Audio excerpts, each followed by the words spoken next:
ಹರಿ ಓಂ. ನಿಶುಸೀದ ಗಣಪತೆ ಗಣೇಶು ತ್ವಾಮಾಹುರ್ವಿಪ್ರತಮಂ ಕವೀನಾಂ ನೃತೆ ತ್ವಕ್ರಿಯತೆ ಕಿಂಚನಾರೇ ಮಹಾಮರ್ಕಂ ಮಾಘವಂ ಚಿತ್ರಮರ್ಚ. ಅಶೇಷವಾಗ್ಜಾಡ್ಯಮಲಾಪಹಂತ್ರೀ ನಮಂ ನವಂ ಸ್ಪಷ್ಟ ಸುಭಕ್ಪ್ರದಾಯಿನಿ ಮಮೇಹ ಜಿಹ್ವಾಗ್ರಸುರಂಗನರ್ತಕೀ ಭವ ಪ್ರಸನ್ನಾ ವದನೆ ಚ ಮೇ ಶ್ರೀಃ.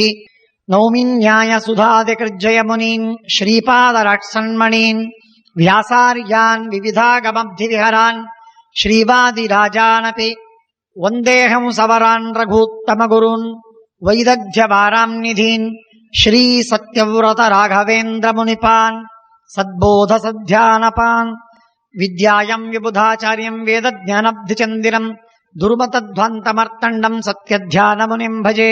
ಸತ್ಯಾಭಿಜ್ಞಕರಾಬ್ಜೋತ್ಥಾನ್ ಪಂಚಾಶದ್ವರ್ಷಪೂಜಕಾನ್ ಸತ್ಯಪ್ರಮೋದ ತೀರ್ಥಾರ್ಯಾನ್ ನೌಮಿ ನ್ಯಾಯ ಸುಧಾರತಾನ್ ಬಂಧುಸ್ತ್ವಂ ಗುರುರಿಷ್ಟದೈವತಮಿತಿ ತ್ವತ್ಪಾದ ಪಂಕೇರುಹಂ ಪ್ರಾಪ್ತಂ ಮಾಂ ಪರಿಪಾಲಯೇತ ಸತತಂ ಯಾಚೇ ನಿಬದ್ಧಾಂಜಲಿಃ. ಚಿತ್ತಂ ಮದ್ಗುಣದೋಷ ಚಿಂತನ ವಿಧೌ ನೂನಂ ಮನಂ ಮಾ ಕೃತಾಃ ಶ್ರೀ ಸತ್ಯಾತ್ಮ ಗುರೋ ತ್ವದಂಘ್ರಿಯುಗಲಂ ಹಿತ್ವಾ ನ ಮೇ ಸದ್ಗತಿಃ. ವಿದ್ಯಾಪೀಠ ವಿಧಾತಾರಂ ವಿದ್ಯಾವಾರಿಧಿ ಚಂದಿರಂ ವಿದ್ಯಾರ್ಥಿ ವತ್ಸಲಂ ವಂದೇ ಮಹಾಮಹಿಮ ಸದ್ಗುರುಂ. ಮಹತ್ವಾದ್ ಭಾರವತ್ವಾಚ್ಚ ಮಹಾಭಾರತ ಮುಚ್ಯತೆ ನಿರುಕ್ತಮಸ್ಯ ಯೋ ವೇದ ಅಪೈಃ ಪ್ರಮುಚ್ಯತೆ. ನಮೋ ಭಗವತೆ ತಸ್ಮೈ ವ್ಯಾಸಾಯ ಅಮಿತ ತೇಜಸೆ ಯಸ್ಯ ಪ್ರಸಾದಾದ್ ವಕ್ಷ್ಯಾಮಿ ನಾರಾಯಣ ಕಥಾಮಿಮಾಂ. ಯಯಾತಿಯ ಪೂರ್ವಾರ್ಧದ ಚರಿತ್ರೆಯನ್ನ ಹೇಳಿ ಉತ್ತರಾರ್ಧದಲ್ಲಿ ಅವನು ಎಷ್ಟು ವಿರಕ್ತನಾದ, ತ್ಯಾಗಿಯಾದ, ತಪಸ್ಸಿನಿಂದ ತನ್ನ ಜೀವನವನ್ನು ಕಳೆದ ಎನ್ನುವುದನ್ನು ಹೇಳಿ ಆ ತಪಸ್ಸಿನ ಪ್ರಭಾವದಿಂದ ಅವನು ಮುಂದೆ ಸ್ವರ್ಗಕ್ಕೆ ಹೋದ. ಸ್ವರ್ಗಕ್ಕೆ ಹೋದ ಮೇಲೆ ಮನುಷ್ಯ ಯಾವ ರೀತಿಯಾಗಿ ಅಹಂಕಾರಕ್ಕೊಳಗಾಗ್ತಾನೆ, ಅತ್ಯಂತ ಭ್ರಷ್ಟನಾಗಿ ಕೆಲಸಕ್ಕೆ ಬಾರದಂತಹ ಮನುಷ್ಯ ಭಾರಿ ತಪಸ್ವಿಯಾದ, ಉತ್ತಮ ಧಾರ್ಮಿಕನಾದ, ಸಾಧಕನಾದ ಅಂತಾದರೆ ಅವನಿಗೆ ಅಹಂಕಾರ ಬರ್ತದೆ. ಆ ಅಹಂಕಾರ ಮನುಷ್ಯನನ್ನ ಬಹಳ ಪೀಡಿಸ್ತದೆ. ಅದು ಅವನ ಅಧಪಾತಕ್ಕೆ ಕಾರಣವಾಗ್ತದೆ. ಸಾಮಾನ್ಯವಾಗಿ ಮನುಷ್ಯ ಕೆಟ್ಟ ಕೆಲಸವನ್ನು ಮಾಡಿದ್ದಕ್ಕೆ ಅಹಂಕಾರ ಪಡುವುದಿಲ್ಲ. ಕಾಮ, ಕ್ರೋಧ, ಲೋಭ, ಮೋಹ, ಮತ್ಸರ ಇವುಗಳೆಲ್ಲ ದೋಷಗಳು. ಈ ದೋಷಗಳು ಬೇರೆ ಬೇರೆ ದುಶ್ಚಟಗಳ ಜೊತೆಗೆ ಬರ್ತದೆ. ಆದರೆ ಅಹಂಕಾರ ಇದು ಸಾಮಾನ್ಯವಾಗಿ ಕುಕರ್ಮದ ಜೊತೆಗೆ ಬರುವುದಿಲ್ಲ. ನಾನು ಕೆಟ್ಟ ಕೆಲಸ ಮಾಡಿದೆ ಅಂತನ್ನುವ ಅಹಂಕಾರ ಮನುಷ್ಯನಿಗೆ ಬಹಳ ಹೆಚ್ಚಿರುವುದಿಲ್ಲ. ನಾನು ಒಳ್ಳೆ ಕೆಲಸ ಮಾಡಿದೆ ಅಂತನ್ನುವುದಕ್ಕಾಗಿ ಅಹಂಕಾರ ಬಹಳ ಇರ್ತದೆ. ಅಂದ್ರೆ ಅಹಂಕಾರ ಯಾವುದರ ಜೊತೆಗೆ ಬರುವಂತಹದ್ದು ಅಂದ್ರೆ ಸತ್ಕರ್ಮಗಳ ಜೊತೆಗೆ ಬರುವಂತಹದ್ದು, ಪುಣ್ಯದ ಜೊತೆಗೆ ಬರುವಂತಹದ್ದು ಅಹಂಕಾರ. ಉಳಿದದ್ದೆಲ್ಲ ಪಾಪದ ಜೊತೆಗೆ ಇರ್ತದೆ. ಆದರೆ ಅಹಂಕಾರ ಮಾತ್ರ ಪಾಪದ ಜೊತೆಗೆ ಇಲ್ಲ. ಹಾಗಾಗಿ ಮನುಷ್ಯನಿಗೆ ಸತ್ಕರ್ಮ ಮಾಡುವಾಗ ಒಂದೇ ಒಂದು ಹೆದರಿಕೆ, ಅದು ಅಹಂಕಾರದ ಹೆದರಿಕೆ. ಒಂದರಿಂದಲೇ ಅವನ ಭಯಗೊಳ್ಳಬೇಕು, ಅದು ಗರ್ವ.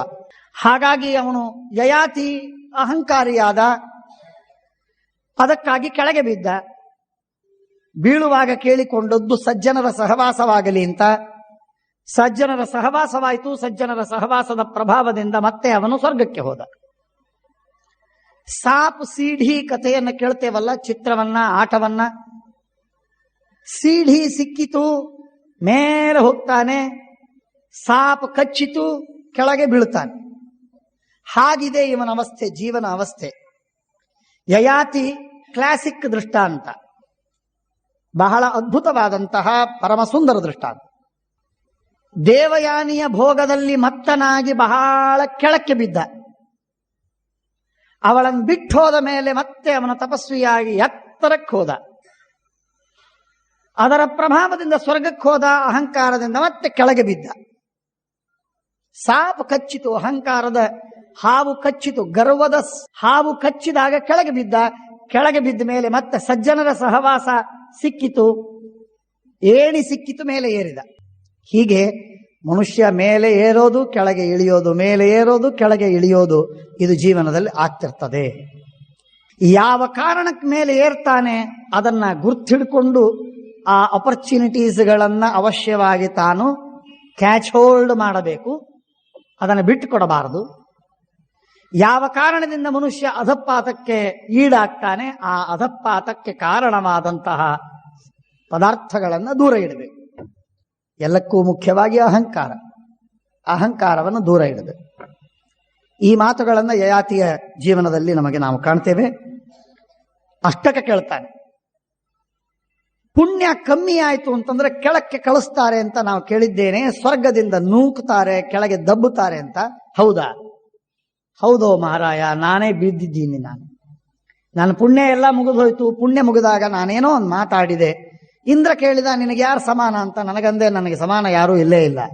ಕೆಲವರಿಗೆ ಅಹಂಕಾರ ಬಹಳ ಇರ್ತದೆ, ಇದ್ದದ್ದಿಷ್ಟು ಯೋಗ್ಯತೆ, ಸೊಕ್ಕು ಅಷ್ಟು. ಯಾಕೆ ಅಹಂಕಾರ ಪಡ್ತಾರೆ? ತಮ್ಮಂತೆ ಜಗತ್ತು ಯಾರು ಇಲ್ಲೇನು ಜಗತ್ತಿನಲ್ಲಿ ಇದಾರಲ್ಲ, ಇದ್ದದ್ದನ್ನು ಕಾಣುವುದಿಲ್ಲೇನು? ಕಾಣ್ಲಿಕ್ಕೆ ಕಣ್ಣಿಲ್ಲ, ತಿಳುವಳಿಕೆಯ ಕಣ್ಣು ಬೇಕು. ನನ್ಕಿಂತಲೂ ಉತ್ತಮರಿದ್ದಾರೆ, ನಾನೇನು ಅನ್ನುವ ಅಹಂಕಾರದ ಮರ್ದನ ಮಾಡಿಕೋಬೇಕು. ಅದಾಗುವುದಿಲ್ಲ ಮನುಷ್ಯನಿಗೆ. ಅಹಂಕಾರ ತಲೆಗೇರ್ತದೆ. ನೆತ್ತಿಗೇರಿ ಮನುಷ್ಯ ಎಲ್ಲರನ್ನೂ ಟೀಕೆ ಮಾಡ್ತಾನೆ, ಬೈತಾನೆ, ನಿಂದೆ ಮಾಡ್ತಾನೆ, ಖಂಡನೆ ಮಾಡ್ತಾನೆ, ತಾನು ದೊಡ್ಡವ ಅಂತ ಹೇಳ್ಕೋತಾನೆ. ಅದರಿಂದ ಕೆಳಗೆ ಬಿದ್ದ. ಅದಕ್ಕೆ ಹೇಳಿದ, ನಾನು ಪುಣ್ಯ ಕಳ್ಕೊಂಡು ಕೆಳಗೆ ಬಿದ್ದೀನಿ ಮಹಾರಾಯ, ನನ್ನನ್ನು ನೋಡಿದ್ರೆ ನಿಮಗೆ ಆಗುವುದಿಲ್ಲೇನು? 1000 ವರ್ಷದ ತಪಸ್ಸು ಒಂದು ಕಡೆಗೆ ಹೋಯಿತು. ಅಹಂಕಾರದಿಂದ ಮಾತಾಡಿದ್ದಕ್ಕೆ ಅದೆಲ್ಲ ಪುಣ್ಯ ಭಸ್ಮವಾಗಿ ಹೋಯಿತು. ಕೆಳಗೆ ಬಿದ್ದೀನಿ ನೋಡು. ತಸ್ಮಾದೇತದ್ವರ್ಜನೀಯಂ ನರೇಂದ್ರ ದುಷ್ಟಂ ಲೋಕೆ ಗರ್ಹಣೀಯಂಚ ಕರ್ಮ. ಹಾಗಾಗಿ ಮನುಷ್ಯ ಎಂದೆಂದಿಗೂ ಅಹಂಕಾರಿ ಆಗೋದು ಬೇಡ. ಅಹಂಕಾರ ಪಡೋದರಲ್ಲಿ ಬಹಳ ಅರ್ಥವಿಲ್ಲ. ಅದರಿಂದ ಕೆಟ್ಟ ಕರ್ಮವನ್ನ ಮಾಡುವುದು, ಅಹಂಕಾರ ಪಡುವುದು, ಇದರಿಂದ ಮನುಷ್ಯನಿಗೆ ಎಂದೆಂದಿಗೂ ಹಿತವಾಗಿಲ್ಲ. ಆದ್ದರಿಂದ ಅದನ್ನು ಬಿಟ್ಟು ಎಲ್ಲವನ್ನು ಮಾಡ್ರಪ್ಪ ನೀವು. ಊರ್ಧ್ವಂ ದೇಹಾತ್ ಕರ್ಮಣೋ ಜೃಂಭಮಾಣಾತ್ ವ್ಯಕ್ತಂ ಪೃಥಿವ್ಯಾಂ ಅನುಸಂಚರಂತಿ ಇಮಂ ಭೌಮಂ ನರಕಂತೆ ಪತಂತೆ ನಾವೇಕ್ಷಂತೆ ವರ್ಷಪೂಗಾನ್ ಅನೇಕಾನ್. ಮನುಷ್ಯನಿಗೆ ಕರ್ಮದ ಸೂತ್ರಗಳಿಂದ ಮನುಷ್ಯ ಬದ್ಧ. ಆ ಕರ್ಮಸೂತ್ರ ಅವನನ್ನ ಮೇಲಕ್ಕೆತ್ತಿದರೆ ಮೇಲಕ್ಕೆ ಹೋಗ್ತಾನೆ, ಕೆಳಗೆ ಒತ್ತಿದರೆ ಕೆಳಗೆ ಬೀಳ್ತಾನೆ. ಎಲ್ಲಿ ಹೋಗ್ತಾನೆ ಆ ಪ್ರಕಾರ ಇರ್ತಾನೆ. ಕರ್ಮಕ್ಕೆ ಹೊರತಾಗಿ ಮನುಷ್ಯನಿಗೆ ಏನೇನೂ ಅಸ್ತಿತ್ವವಿಲ್ಲ. ಯಾವುದನ್ನು ಮಾಡಿದರೂ ಕರ್ಮಕ್ಕೆ ತಕ್ಕಂತೆ ಆಗಬೇಕವನು. ಆ ಕರ್ಮ ಯಾವ ದಾರಿಯನ್ನು ಹಾಕಿಕೊಡ್ತದೆ, ಯಾವ ಸಿಸ್ಟಮ್ ಹಾಕಿಕೊಡ್ತದೆ, ಅದರೊಳಗೆ he has to just fit in ಅಟೇ. ನಾನು ಇದು ನನಗೆ ಸೇರುವುದಿಲ್ಲ ಅಂತ ನನಗೆ ಹೇಳಲಿಕ್ಕೆ ಅಧಿಕಾರ ಇಲ್ಲ. You have no given no choice. ಕರ್ಮ ಇದೆ, ನೀನು ಮಾಡಿದ ಕರ್ಮ, ನೀನು ಮಾಡಿದ ಕರ್ಮಕ್ಕೆ ತಕ್ಕಂತೆ ನೀನು ಫಲವನ್ನು ಅನುಭವಿಸಬೇಕಾದದ್ದು ನಿನ್ನ ಜವಾಬ್ದಾರಿ. ಅದಕ್ಕೇನು ಉಪಾಯ ಇಲ್ಲ. ನನಗಿಷ್ಟೆಲ್ಲ ನಾನು ಕಂಡಷ್ಟು ಅಪಥ್ಯ ಮಾಡ್ತೀನಿ, ಎಲ್ಲ ಅನಾರೋಗ್ಯದಕ್ಕೆ ಎಲ್ಲ ಸಾಧನಗಳನ್ನು ಮಾಡಿಕೋತೀನಿ, ನನಗಾದ್ರೂ ಆರೋಗ್ಯವಿರಲಿ ಅಂದ್ರೆ ಯಾರಾದರೂ ಒಪ್ತಾರ? Medical science ಒಪ್ತದ? ಹಾಗಾದರೆ ಕರ್ಮ ಥೇರಿ ಯಾಕೆ ಒಪ್ಪಬೇಕು? ಮಾಡಿದ ಕರ್ಮ ಮಾಡಿದ್ರು, ಎಲ್ಲ ಮಾಡಿದ್ರು, ನನಗೇನು ಆಗಬಾರದು ಅಂತ ಅನ್ನೋದು ಎಲ್ಲಿ ನ್ಯಾಯ? ಆದ್ದರಿಂದ ಕರ್ಮಕ್ಕೇನಿಲ್ಲ. ಊರ್ಧ್ವಂ ದೇಹ ಕರ್ಮಣೋ ಜೃಂಭಮಾಣ. ಕರ್ಮ ದೇಹವಾದ ಮೇಲೆ, ದೇಹ ಮುಗಿದ ಮೇಲೆ ಕರ್ಮ ಬಿಡುವುದಿಲ್ಲ ನಮ್ಮನ್ನ. ನಾವು ದೇಹವನ್ನು ಬಿಟ್ಟು ಸತ್ವಿ ಅಷ್ಟೇ. ಆದ್ರೆ ನಮ್ಮನ್ನ ಬೆನ್ನತ್ತಿ ಕರ್ಮ ಬರ್ತಿರ್ತದೆ. ಆ ಕರ್ಮ ನಮ್ಮನ್ನು ಫಾಲೋ ಮಾಡ್ತಿರ್ತದೆ. ಯಥಾ ಗೋಷು ಸಹಸ್ರೇಶು ವತ್ಸೋ ವಿಂದತಿ ಮಾತರಂ. ಬಹಳ ಸುಂದರವಾದ ದೃಷ್ಟಾಂತವನ್ನು ಕೊಡ್ತಾರೆ, ಬಹಳ ಚೆನ್ನಾಗಿದೆ. 1000 ಆಕಳಗಳನ್ನ ಕೊಟ್ಟಿಗೆಯಲ್ಲಿ ಕಟ್ಟಿರಿ ಅಥವಾ ಅರಣ್ಯದಲ್ಲಿ ಬಿಟ್ಟಿರಿ.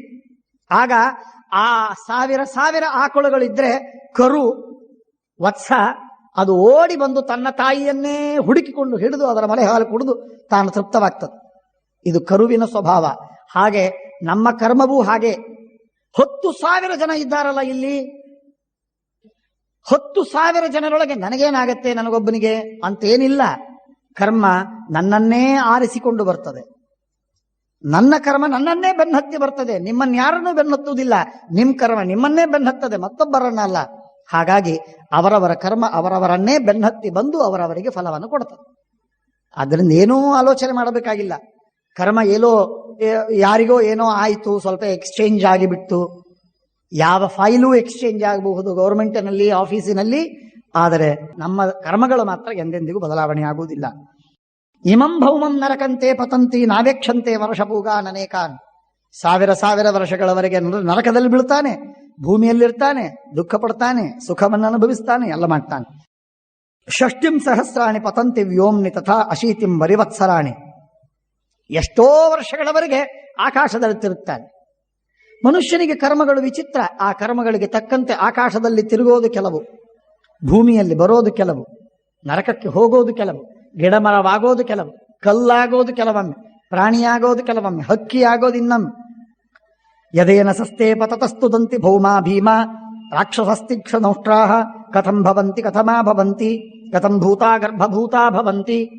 ಜೀವ ಬಂದು ಕರ್ಮ, ಯಾವ ಕರ್ಮಕ್ಕನುಗುಣವಾಗಿ ಗರ್ಭದಲ್ಲಿ ಪ್ರವೇಶ ಮಾಡ್ತಾನೆ, ಜೀವ ಒಂದು ತಾಯಿಯ ಉದರದಲ್ಲಿ ಪ್ರವೇಶ ಮಾಡಿ ಅವನ ದೇಹವನ್ನು ಪಡಿತಾನಲ್ಲ, ಅದು ಹೇಗೆ ಅಂತನ್ನುವ ಪ್ರಶ್ನೆಗೆ ಉತ್ತರವನ್ನು ಕೊಡ್ತದೆ ಮಹಾಭಾರತ. ಯಯಾತಿ ಅದಕ್ಕೆ ಉತ್ತರವನ್ನು ಹೇಳ್ತಾನೆ. ಇದು ನಾನು ಕಣ್ಣಾರೆ ನೋಡಿದ್ದು ನಾನು ಹೇಳ್ತೇನೆ ಅಂತ ಯಾತಿ ಅಂತಾನೆ. ಕಣ್ಣಾರೆ ನೋಡಿದ್ದು ಹೇಳ್ತಾನೆ. ಅಸ್ರಂ ರೇತಃ ಪುಷ್ಪಫಲಾನುಪೃಕ್ತಂ ಅನ್ವೇತಿ ತದ್ವೈ ಪುರುಷೇಣ ಸೃಷ್ಟಂ ಸವೈ ತಸ್ಯ ರಜ ಆಪದ್ಯತೆ ವೈ ಸಗರ್ಭಭೂತ ಸಮುಪೈತಿ ತತ್ರ. ಮನುಷ್ಯನ ದೇಹದಲ್ಲಿ ಜೀವ ಯಾವ ಮಾಧ್ಯಮದಿಂದ ಹೋಗ್ತಾನೆ ಅಂದರೆ ಒಂದು 100 ಮಾಧ್ಯಮಗಳಿವೆ.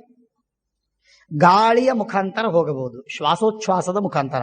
ನಾವೆಲ್ಲ ತಿಳಿದದ್ದು ಸಾಮಾನ್ಯವಾಗಿ ಸ್ಥೂಲವಾಗಿ ಮೇಲಿನಿಂದ ಮಳೆ ಆಗತ್ತೆ, ಮಳೆಯಿಂದ ಬೆಳೆ, ಬೆಳೆಯಲ್ಲಿ ಜೀವ, ಆ ಜೀವನನ್ನ ಮನುಷ್ಯ ತಿಂತಾನೆ, ತಂದೆಯಿಂದ ತಾಯಿಯ ಹೊಟ್ಟೆಗೆ ಹೋಗ್ತದೆ ಕೂಸು ಅಂತ ನಾವು ತಿಳಿದಿದ್ದೇವೆ. ಇದು ಮಾತ್ರವಲ್ಲ, ತಂದೆಯ ಹೊಟ್ಟೆಯಲ್ಲಿ ಹೋಗುವುದಕ್ಕೆ ಕೇವಲ ಅನ್ನ ಆಹಾರ ಮಾತ್ರವಲ್ಲ, ನೀರು ಕುಡಿದಾಗಲೂ ಜೀವ ಹೋಗಬಹುದು, ಹಣ್ಣು ತಿನ್ನುವಾಗಲೂ ಹೋಗಬಹುದು, ಗಾಳಿಯನ್ನ ಸೇವನೆ ಮಾಡುವಾಗ, ಶ್ವಾಸೋಚ್ಛ್ವಾಸ ಮಾಡುವಾಗಲೂ ಹೋಗಬಹುದು. ಯಾವ ಮಾಧ್ಯಮದಿಂದಲೂ ಕೂಡ, ಯಾವ ಇಂದ್ರಿಯದಿಂದಲೂ ತಂದೆಯ ಉದರದಲ್ಲಿ ಜೀವ ಪ್ರವೇಶ ಮಾಡಬಹುದು. ಮಹಾಭಾರತ ಬಹಳ ರಿವೀಲಿಂಗ್ ಮಾತನ್ನು ಹೇಳ್ತದೆ. ಇದು ಬೇರೆ ಕಡೆಗೆ, ಎಲ್ಲ ಕಡೆಗೆ ಸಿಗುವುದಿಲ್ಲ. ಆ ಮಾತನ್ನು ಹೇಳ್ತದೆ. ವನಸ್ಪತೀನ್ ಓಷಧೀಶ್ಚಾವಿಶಂತಿ. ಎಲೆ ತೊಪ್ಪಲು ಏನೋ ತಿನ್ಬೇಕು ಅಂತಂದ್ರೆ ಅದರಲ್ಲಿ ಜೀವ ಇರಬಹುದು. ಆಪೋ, ನೀರು ಕುಡಿದಾಗ ಆ ನೀರಿನಲ್ಲಿ ಜೀವ ಇರಬಹುದು. ವಾಯುವಿನಲ್ಲಿ, ಪೃಥಿವಿಯಲ್ಲಿ, ಅಂತರಿಕ್ಷಂ, ಎಲ್ಲಾದರೂ ಜೀವ ಇರಬಹುದು, ಎಲ್ಲಾದರೂ ಜೀವ ಬರಬಹುದು.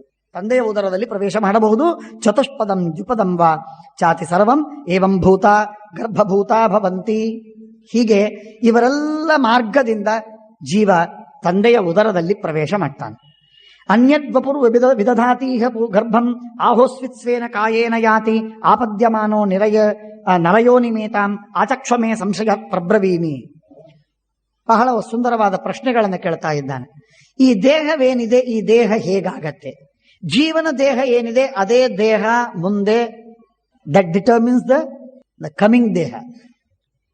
ಮುಂದೆ ಬರುವಂತಹ ಶರೀರವನ್ನ ಇವತ್ತು ನಿರ್ಣಯ ಮಾಡುವುದು ಯಾವುದು? ಹೊಸ ನನ್ನ ಶರೀರ ಬರಬೇಕಾಗಿದೆ. ಆ ಶರೀರ ಯಾವ ದೇಹದಿಂದ ಬರ್ತದೆ, ಯಾವ ಕರ್ಮದಿಂದ ಬರ್ತದೆ, ಅದು ಎಂಥದ್ದು ಅಂತ ಅನ್ನುವುದನ್ನ ಇವತ್ತು ನಿಮಗೆ ನಿಶ್ಚಯವಾಗಿ ಹೇಳುವುದು ಸಾಧ್ಯವೇ? ಅದು ಹೇಗಾಗತ್ತೆ? ಈಗಂತೂ ಜೀವ ಬಂದದ್ದು ಒಂದು ದೇಹವನ್ನು ತಾಳಿ ಬಂದ, ತಂದೆಯ ದೇಹದಲ್ಲಿ ಪ್ರವೇಶ ಮಾಡಿದ. ಅದಾದ ಮೇಲೆ ಯಾವ ದೇಹವನ್ನು ತಾಳಿ ಅವನು ಹುಟ್ಟಿ ಬರ್ತಾನೆ, ಅದಕ್ಕೆ ಏನ್ ಸಂಕಲ್ಪ, ಅದಕ್ಕೂ ಸಂಬಂಧ ಏನು? ಅದಕ್ಕೆ ಹೇಳ್ತಾನೆ.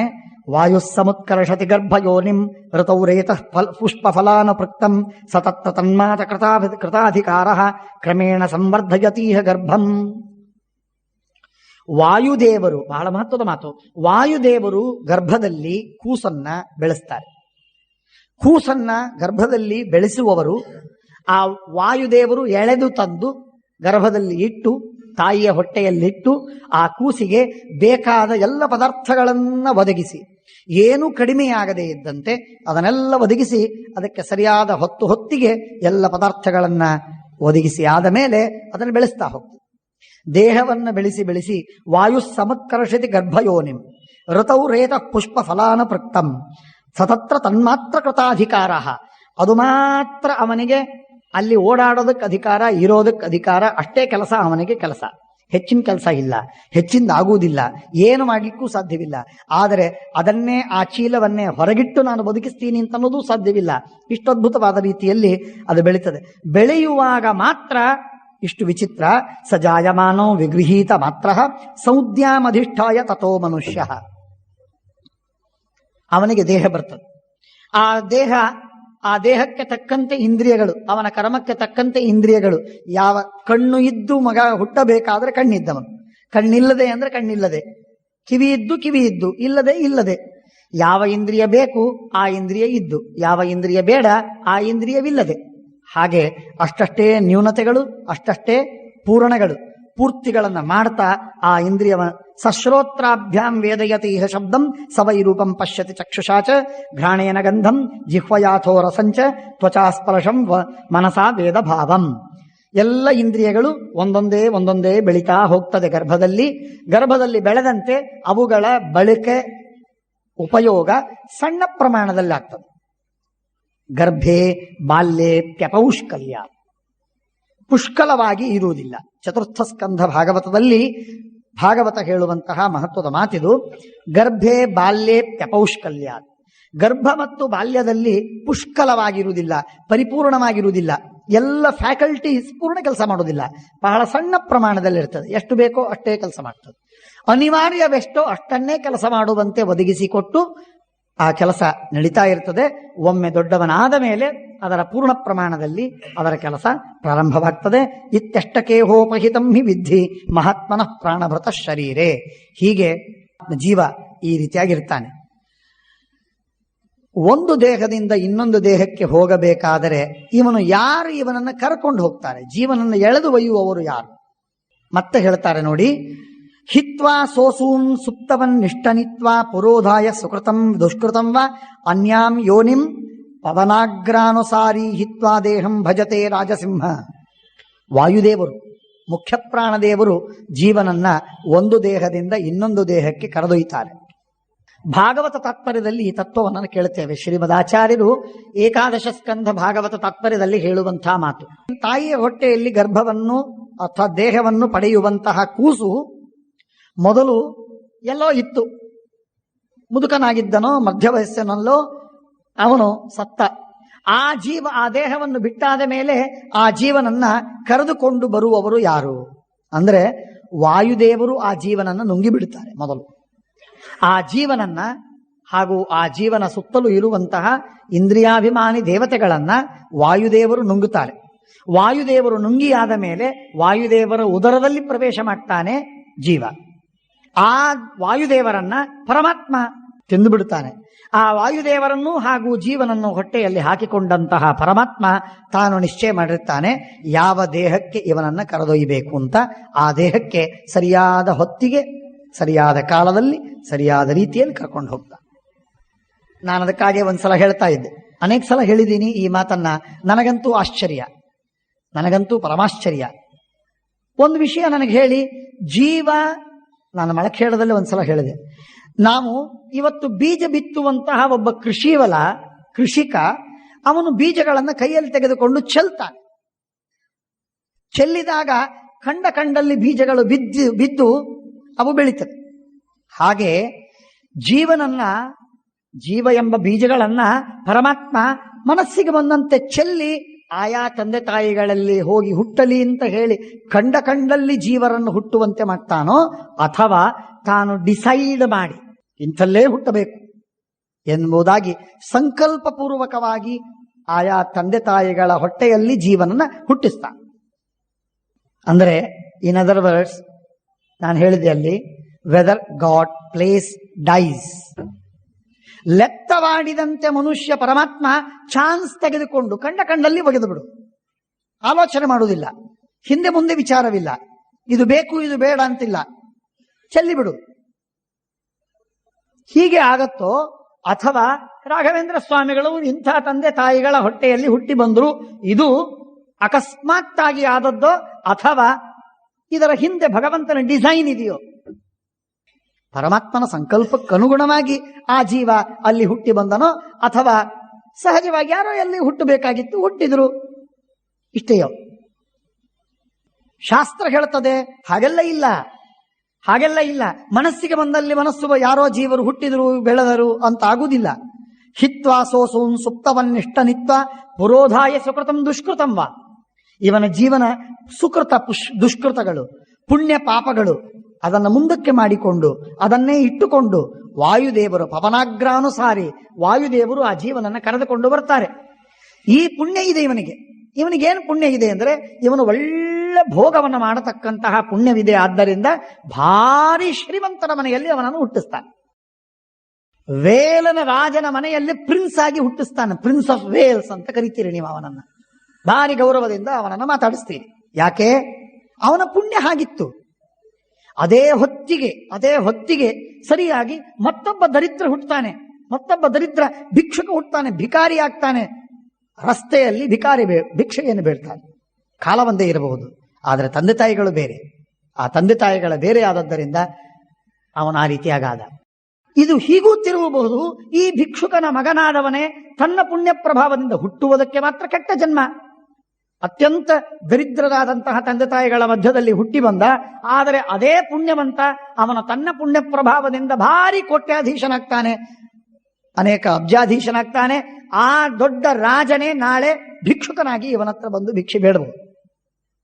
ಹೀಗೆ ಅವರವರ ಕರ್ಮಕ್ಕೆ ತಕ್ಕಂತೆ ಅವರವರಿಗೆ ಆಯಾ ಯೋನಿಗಳಲ್ಲಿ ಆಯಾ ತಂದೆ ತಾಯಿಗಳಲ್ಲಿ ಆ ಸಿಚುವೇಶನ್ನಿನ ಮಧ್ಯದಲ್ಲಿ ಅವರನ್ನ ಇರಿಸುವ ಕೆಲಸವನ್ನ ಪರಮಾತ್ಮ ಮಾಡುವಂತ.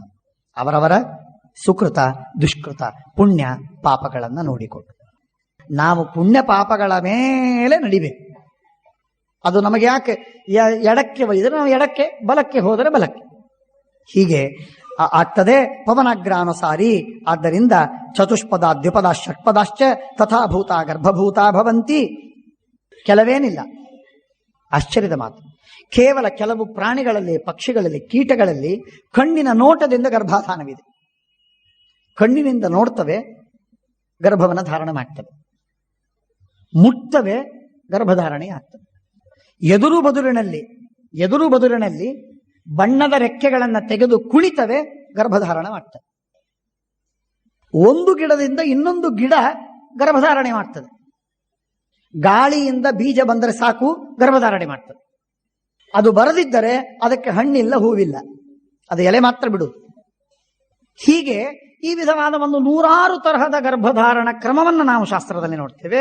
ಇವತ್ತು ವಿಜ್ಞಾನದಲ್ಲಿ ಕಾಣ್ತೇವೆ, ಸೈನ್ಸಿನಲ್ಲಿ ತಿಳ್ಕೋತೇವೆ, ಜಗತ್ತಿನಲ್ಲಿ ಅನುಭವಿಸ್ತೇವೆ. 100 ತರಹದ ಕ್ರಮ ಒಂದಲ್ಲ. ಈ ಎಲ್ಲ ತರಹದ ಕ್ರಮಗಳನ್ನೂ ಒಳಗೊಂಡು ಯಯಾತಿ ಹೇಳ್ತಾ ಇದ್ದಾನೆ, ಇದು ಒಂದು ತರಹದ್ದಲ್ಲಪ್ಪ. ಯಾವ ಜೀವ ಹೇಗೆ ಹುಟ್ಟುತ್ತದೆ ಅನ್ನುವುದಕ್ಕೆ ಏನಿದಕ್ಕೆ ಒಂದೇ ಮಾನದಂಡ, ಒಂದೇ ಯಾರ್ಡ್ ಸ್ಟಿಕ್ ಅಂತ ಅನ್ನೋದಿಲ್ಲ. ಒಂದು ಮಾತ್ರ ಸತ್ಯ, ಪುಣ್ಯ ಪಾಪ ಹಾಗೂ ವಾಯುದೇವರು. ಪುಣ್ಯ ಪಾಪಗಳಿಗೆ ಅನುಗುಣವಾಗಿ ವಾಯುದೇವರ ಪ್ರೇರಣೆಯಿಂದ ಜೀವ ಕರ್ಮ ದೇಹಗಳನ್ನು ಹೊಂದುತ್ತಾನೆ. ಇಷ್ಟು ಮಾತ್ರ ಸತ್ಯ. ಇದಕ್ಕೆ ಬಿಟ್ಟು ಉಳಿದದ್ದೆಲ್ಲ ಸುಳ್ಳು ಅಂದ್ರೆ ಕಮ್ಮಿ, ಕೆಲವು ಸಲ ಹೆಚ್ಚು, ಕೆಲವೊಮ್ಮೆ ಕಮ್ಮಿ. ನಶ್ಯಂತಿ ಮಾನೇನ ತಮೋಭಿಭೂತಾ. ಏನ್ ಮಾಡಿದರೆ ಒಳ್ಳೆ ಲೋಕಗಳನ್ನು ಹೊಂದುತ್ತಾನೆ, ಆ ಲೋಕಗಳನ್ನು ಕಳ್ಕೋಬಾರದಾದ್ರೆ ಏನ್ ಮಾಡಬೇಕು? ತಪಸ್ಸು ಮಾಡುವುದರಿಂದ ಉತ್ತಮ ಲೋಕಗಳಾಗ್ತದೆ. ಆದರೆ ತಪಸ್ಸು ಮಾಡುವುದರ ಜೊತೆಗೆ ಅಹಂಕಾರ ಪಡೆದಿರುವುದರಿಂದ ಪಡೆದ ಲೋಕಗಳನ್ನ ದಕ್ಕಿಸಿಕೊಳ್ಳಬಹುದು. ನಶ್ಯಂತಿ ಮಾನೇನ ತಮೋಭಿಭೂತಾ. ಅವನಿಗೆ ಏಟು ತಾಕಿದೆ ಯಯಾತಿಗೆ. ಅಹಂಕಾರ ಪಟ್ಟದ್ದಕ್ಕೆ ಏನು ದುಃಖ ಪಡಬೇಕು ಅಂತನ್ನುವುದು, ತನ್ನ ಎಷ್ಟು ಬ್ಯಾಂಕ್ ಬ್ಯಾಲೆನ್ಸ್ ಎಷ್ಟಿದ್ರೂ ಕೂಡ ಏನೂ ಆಗಲಿಲ್ಲ, ಎಲ್ಲ ಪುಣ್ಯವು ಸವೆದೋಯ್ತು ಅಹಂಕಾರದ ಮಾತಿನಿಂದ. ಆದ್ದರಿಂದ ಆ ಅಹಂಕಾರ ನನ್ನನ್ನ ಹಾಳು ಮಾಡಿತು. ದಯವಿಟ್ಟು ನೀವ್ಯಾರು ಪುಣ್ಯವಂತರು ಅಹಂಕಾರ ಪಡಬೇಡಿ. ಕಿವಿ ಮಾತು ಹೇಳ್ತಾನೆ, ಪ್ರತಿಯೊಬ್ಬರಿಗೂ ಉಪದೇಶವನ್ನು ಮಾಡ್ತಾನೆ. ಬೇಡ, ನೀವು ಅಷ್ಟು ಮಾಡಬೇಡಿ. ಅಧೀಯಾನ ಪಂಡಿತಂ ಮನ್ಯಮಾನಃ. ಒಳ್ಳೆ ಅಧ್ಯಯನ ಮಾಡಿ. ಸಾಮಾನ್ಯವಾಗಿ ಮನುಷ್ಯನಿಗೆ ಅನೇಕ ಕಾರಣಗಳಿಂದ ಮದ, ಅಹಂಕಾರ. ತಾನು ಚೆಲುವ ಅನ್ನುವುದಕ್ಕಾಗ ಅಹಂಕಾರ, ನಾನು ಒಳ್ಳೆ ವಂಶದಲ್ಲಿ ಬಂದಿದ್ದೇನೆ ಎನ್ನುವುದಕ್ಕಾಗ ಅಹಂಕಾರ, ಐಶ್ವರ್ಯ ಬಹಳ ಅನ್ನುವುದಕ್ಕೆ ಅಹಂಕಾರ, ಅಧಿಕಾರ ದೊಡ್ಡದು ಅನ್ನೋದಕ್ಕೆ ಅಹಂಕಾರ, ನನ್ನನ್ನು ಬಹಳ ಜನ ಗುರುತಿಸ್ತಾರೆ ಅನ್ನೋದಕ್ಕೆ ಅಹಂಕಾರ, ನಾನು ಮಹಾಪಂಡಿತ ಅನ್ನೋದಕ್ಕೆ ಅಹಂಕಾರ, ತಪಸ್ವಿ ಅನ್ನೋದಕ್ಕೆ ಅಹಂಕಾರ, ನಾನು ಮಡಿವಂತ ಅಂತ ಅನ್ನೋದಕ್ಕೆ ಅಹಂಕಾರ. ಅಹಂಕಾರಕ್ಕೆ ಕಾರಣಗಳು 100. ಬೇರೆ ಬೇರೆ ವಿಧವಾದಂತಹ ಕಾರಣಗಳಿಂದ ಮನುಷ್ಯ ಅಹಂಕಾರ ಪಡ್ತಾನೆ. ಅದರೊಳಗೆ ಎಲ್ಲ ಅಹಂಕಾರವಂತವರಿಗೂ ಕೂಡ ಬುದ್ಧಿ ಹೇಳಲಿಕ್ಕೆ ಸಾಧ್ಯ, ಆದರೆ ವಿದ್ಯಾವಂತರು ಅಹಂಕಾರಿಗಳಾದರೆ ಮಾತ್ರ ಬುದ್ಧಿ ಹೇಳಲಿಕ್ಕಾಗೋದಿಲ್ಲ. ಯಾಕೆಂದ್ರೆ ನನಗ್ ಗೊತ್ತಿದೆ ನೀನೇನ್ ಹೇಳ್ತಿ ಅಂತಂತ. ಉಳಿದವರಿಗೆ ವಿದ್ಯೆ ಇಲ್ಲ, ಹಾಗಾಗಿ ಯಾರಾದರೂ ಬೋಧನ ಮಾಡಲಿಕ್ಕೆ ಅಂಕುಶ ಇದೆ ಅವನ ಮೇಲೆ, ಅವನಿಗೆ ಅಂಕುಶ ಇದೆ. ಆದರೆ ವಿದ್ಯಾವಂತನ ಅಹಂಕಾರಿ ಆದರೆ ಮಾತ್ರ ಅದಕ್ಕೆ ಸಾಕ್ಷರ ವಿಪರೀತಾಸ್ಯು ರಾಕ್ಷಸ ಏವ ಕೇವಲ. ಸಾಕ್ಷರ ಇವರು ವಿಪರೀತರಾದರೆ ಏನಾಗತ್ತೆ? ರಾಕ್ಷಸ. ಆದ್ದರಿಂದ ವಿದ್ಯಾವಂತರು ಎಂದೆಂದಿಗೂ ಅಹಂಕಾರಿಗಳಾಗಬಾರದು. ಇದರಷ್ಟು ದೊಡ್ಡ ಅನರ್ಥ ಜಗತ್ತಿನಲ್ಲಿ ಮತ್ತೊಂದಿದೆ. ನಮ್ಮ ಜಯತೀರ್ಥರು ಟೀಕಾರಾಯರು ಎಂಥ ಮಹಾಜ್ಞಾನಿಗಳು ಗೊತ್ತಲ್ಲ. ಇಂಥ ಮಹಾಜ್ಞಾನಿಗಳು ವಿನಯದಿಂದ ಹೇಳುವ ಮಾತು ನ ಶಬ್ದಾಬ್ಧವು ಗಾಢಾಹ ನ ಚ ನಿಗಮಚರ್ಚಾಸು ಚತುರಾಹ. ನಮಗೆ ಏನು ಬಹಳ ತಿಳಿದಿಲ್ಲ, ನಾವು ಗೊತ್ತಿದೆ ನಮಗೆ, ಅಂಥ ಮಹಾಜ್ಞಾನವೇನಿಲ್ಲ. ನಾವು ಅಲ್ಲಿ ಇಲ್ಲಿ ತಪ್ಪು ಮಾಡಿರ್ಬೋದು, ನಾವು ಅಲ್ಲಿ ಇಲ್ಲಿ ತಪ್ಪು ಮಾಡಿರ್ಬೋದು. ಸ್ಖಲನ್ನಪ್ಪೆ ತಸ್ಮಾತ್ ಜಗತಿ ನಹಿ ನಿಂದ್ಯೋಸ್ಮಿ ವಿದುಷಾಂ. ನಾನು ತಪ್ಪು ಮಾಡಿರ್ಬೋದು, ಎಲ್ಲೋ ತಪ್ಪು ಮಾಡಿದ್ರು ದೇವರ ಗುರುಗಳಲ್ಲಿ ಭಕ್ತಿ ಇಟ್ಟು ಶ್ರೀಮದಾಚಾರ್ಯರ ವಾಕ್ಯದ ಮೇಲೆ ನನಗೆ ಪರಮ ಶ್ರದ್ಧೆ ಇದ್ದದ್ದರಿಂದ ನಾನು ಗ್ರಂಥವನ್ನು ಬರೆದಿದ್ದೇನೆ. ಆ ಗ್ರಂಥದಲ್ಲಿ ದೋಷವಿದ್ದರೂ ನೀವು ಅದನ್ನು ಮನ್ನಿಸಿ. ಇದು ಯಾರು ಬರೀತಾರೆ? ಜಯತೀರ್ಥರು. ಇವತ್ತು ಆಧುನಿಕರು ಕೆಲವರು ಬರೀತಾರೆ, ಅಹಂಕಾರದ ಶಿಖರಕ್ಕೇರಿ ಅವರು ಬರೆಯೋದೇನು, ನನ್ನ ಗ್ರಂಥದಲ್ಲಿ ಏನೂ ತಪ್ಪಿಲ್ಲ, ಇದು ಕೊನೆ ಮಾತು, ಲಾಸ್ಟ್ ಸೇ. ಅಂದ್ರೆ ಇಂಥ ವಿಚಿತ್ರವಾಗಿ ಜ್ಞಾನಿಗಳೆಲ್ಲ ವಿನಯದಿದ್ರೆ ಅರ್ಧದಗ್ಧರು ಅವರು ಮಹಾ ಅಹಂಕಾರಿಗಳಾಗ್ತಾರೆ. ಜಗನ್ನಾಥ ಕವಿ ಕೇಳಿದಿರಿ ಹೆಸರು? ಜಗನ್ನಾಥ ಕವಿ ಭಾರಿ ದೊಡ್ಡ ಪಂಡಿತ, ಆದ್ರೆ ಅಷ್ಟೇ ಗರ್ವ ಅಂದ್ರೆ ಮಹಾಗರ್ವ. ದಿಗಂತೆ ಶ್ರೂಯಂತೆ ಮದ ಮಲಿನ ಗಂಡ ಕರಟಿನಃ. ಅವನಂತಾನೆ, ನಾನು ಸಿಂಹ, ನನ್ನ ಜೊತೆಗೆ ಯುದ್ಧವಾಡೋದಕ್ಕೆ ಎದುರಿನಲ್ಲಿ ಒಂದು ಆನೆ ಇಲ್ಲ, ಒಂದು ಆನೆ ಇಲ್ಲ. ಇನ್ನು ಎಲ್ಲೋ ದೂರದಲ್ಲಿ ಆನೆಗಳಿವೆ ಅಂತ ಕೇಳಿನಿ, ಅವು ಹೆಣ್ಣಾನೆ. ಆ ಪಾಪ ಹೆಣ್ಣಾನೆ ಜೊತೆಗೆ ಏನ್ ಆಟ ಆಡೋದು, ಅವುಗಳಿಗೇನು ಯುದ್ಧ ಮಾಡೋದು? ಕರಿಣ್ಯ ಕಾರುಣ್ಯಾಸ್ಪದ ಮಶಮಶೀಲಾಹ ಖಲು ಮೃಗಾಹ. ಇನ್ ನನ್ನ ಹತ್ರ ಇದ್ದವರಂತೂ ಸಣ್ಣ ಸಣ್ಣ ಜಿಂಕೆಗಳು, ಮೊಲ, ಜಿಂಕೆ, ನರಿ ಇಂಥವು. ಅವುಗಳ ಜೊತೆಗೆ ನಾನು ಯುದ್ಧವಾಡಬೇಕೆ? ಕರಿಣ್ಯ ಕಾರುಣ್ಯಾಸ್ಪದ ಮಸಮಶೀಲಾಹ ಖಲು ಮೃಗಾಹ ಅಂತ ಹೇಳಿ ಅವನ ಅಹಂಕಾರದಿಂದ ಹೇಳ್ಕೊತಾನೆ. ಇಂಥ ಅಹಂಕಾರಿಗಳು ಜಗತ್ತಿನೊಳಗಿದ್ದಾರೆ. ವಿದ್ಯೆ ಸ್ವಲ್ಪ, ಗರ್ವ ಹೆಚ್ಚು. ಅದಕ್ಕೆ ಹೇಳ್ತಾನೆ, ಅಧೀಯಾನ ಪಂಡಿತಂ ಮನ್ಯಮಾನ. ಅಧೀಯಾನ ನಿತ್ಯದಲ್ಲಿ ಅಧ್ಯಯನವನ್ನು ಮಾಡಬೇಕು. ಅಧ್ಯಯನವನ್ನು ಮಾಡಿ ಮುಗಿಸಿದ್ದೇನೆ ಅಂತ ಹೇಳುವ ವ್ಯಕ್ತಿ ಅವನು ಪಂಡಿತನಲ್ಲ. ಇಂದೂ ನಾನು ನಿರಂತರ ಜೀವಂತವಾಗಿ ಶಾಸ್ತ್ರವನ್ನು ಓದ್ತಿದ್ದೇನೆ ಅನ್ನುವವನೇ ವಿದ್ವಾಂಸ. ಅಧೀಯಾನ ಪಂಡಿತಂ ಮನ್ಯಮಾನ. ಆದರೆ ದುರ್ದೈವದಿಂದ ನಾನು ಪಂಡಿತ ಅಂತ ತಿಳ್ಕೊತಾನೆ ತನ್ನಂತ. ವಿದ್ಯೆ ಸ್ವಲ್ಪ ಬಂತು ಅಂತಂದ್ರೆ ಅದು ವಿದ್ಯೆ, ಅದು ಉಕ್ಕಿದ್ದ ಹಾಗೆ. ಹಾಲು ಉಕ್ಕಿದಾಗ ಹಾಲು ಎಷ್ಟಿರುತ್ತೆ ಅಂತ ಗೊತ್ತಾಗುವುದಿಲ್ಲ, ಹಾಲು ಉಕ್ಕಿದ್ದು ಕಾಣುತ್ತದೆ. ಉಕ್ಕಿದಾಗ ಬಹಳತಿದೆ ಅಂತ ನಮಗೆ ತೋರ್ತದೆ. ಹಾಗೆ ನಮ್ಮ ತಾರುಣ್ಯದಲ್ಲಿ ಬರುವ ಜ್ಞಾನವೇನಿದೆಯಲ್ಲ, ವಿದ್ಯೆ, ಪಾಂಡಿತ್ಯ, ಅದು ಉಕ್ಕಿದ ಹಾಗೆ. ಹಾಲು ಉಕ್ಕಿದಾಗ ವಾಸ್ತವ ಅದರ ಹಾಲಿನ ಪರಿಮಾಣ ಎಷ್ಟು ಅಂತ ಗೊತ್ತಾಗೋದಿಲ್ಲ, ಎತ್ತರ ಕಾಣ್ತಿರ್ತದೆ. ಹಾಗೆ ದುರ್ದೈವದಿಂದ ಪಂಡಿತಂ ಮನ್ಯಮಾನ ಯೋ ವಿದ್ಯೆಯ ಹಂತಿ ಯಶಃ ಪರೇಶಾಂ. ಇನ್ನೊಬ್ಬರ ಯಶಸ್ಸನ್ನು ಹಾನಿ ಮಾಡಿ, ಇನ್ನೊಬ್ಬರನ್ನು ತೆಗಳಿ, ಇನ್ನೊಬ್ಬರನ್ನು ನಿಂದೆ ಮಾಡಿ ಅವರನ್ನು ಖಂಡನೆ ಮಾಡ್ತಾನಲ್ಲ, ಈ ತರಹದ ಮನುಷ್ಯ ತಸ್ಯಾಂತವಂತಶ್ಚ ಭವಂತಿ ಲೋಕಾಹ. ಹೀಗೆ ಯಾರು ಸ್ವಯಂ ಪಂಡಿತನಾಗಿಯೂ ಸ್ವಲ್ಪ ಓದಿಯೂ ಮಹಾಪಂಡಿತ ಅಂತ ಅಹಂಕಾರ ಪಡತಕ್ಕ ಮನುಷ್ಯ ಯಾರಿದಾನೋ ಆ ಮನುಷ್ಯನಿಗೆ ಎಂದೆಂದಿಗೂ ಶಾಶ್ವತವಾದ ಲೋಕಗಳು ಆಗುವುದಿಲ್ಲ, ಲಭಿಸುವುದಿಲ್ಲ. ತಸ್ಯಾಂತವಂತಶ್ಚ ಭವಂತಿ ಲೋಕಾಹ ನಚಾಸ್ಯ ತದ್ ಬ್ರಹ್ಮ ಫಲಂ ದದಾತಿ. ಪರಮಾತ್ಮ ಅವನಿಗೆ ಫಲವನ್ನು ಕೊಡುವುದಿಲ್ಲ, ವೇದಗಳಿಂದ ಅವನಿಗೆ ಫಲವಾಗುವುದಿಲ್ಲ. ವೇದಗಳಿಂದ ಬರಬೇಕಾದ ಫಲ ಅಂತಂದ್ರೆ ವಿನಯ. 4 ಕರ್ಮಗಳನ್ನು ಮನುಷ್ಯ ಮಾಡಬೇಕು. ಅದೇ ವಿಪರೀತವಾಗಿ ಮಾಡಿಬಿಟ್ರೆ ಮಹಾ ಅನರ್ಥವಾಗುತ್ತೆ. ಅದೇನು 4 ಕರ್ಮ? ಅಗ್ನಿಹೋತ್ರ, ಮೌನ, ಅಧ್ಯಯನ, ಯಜ್ಞ.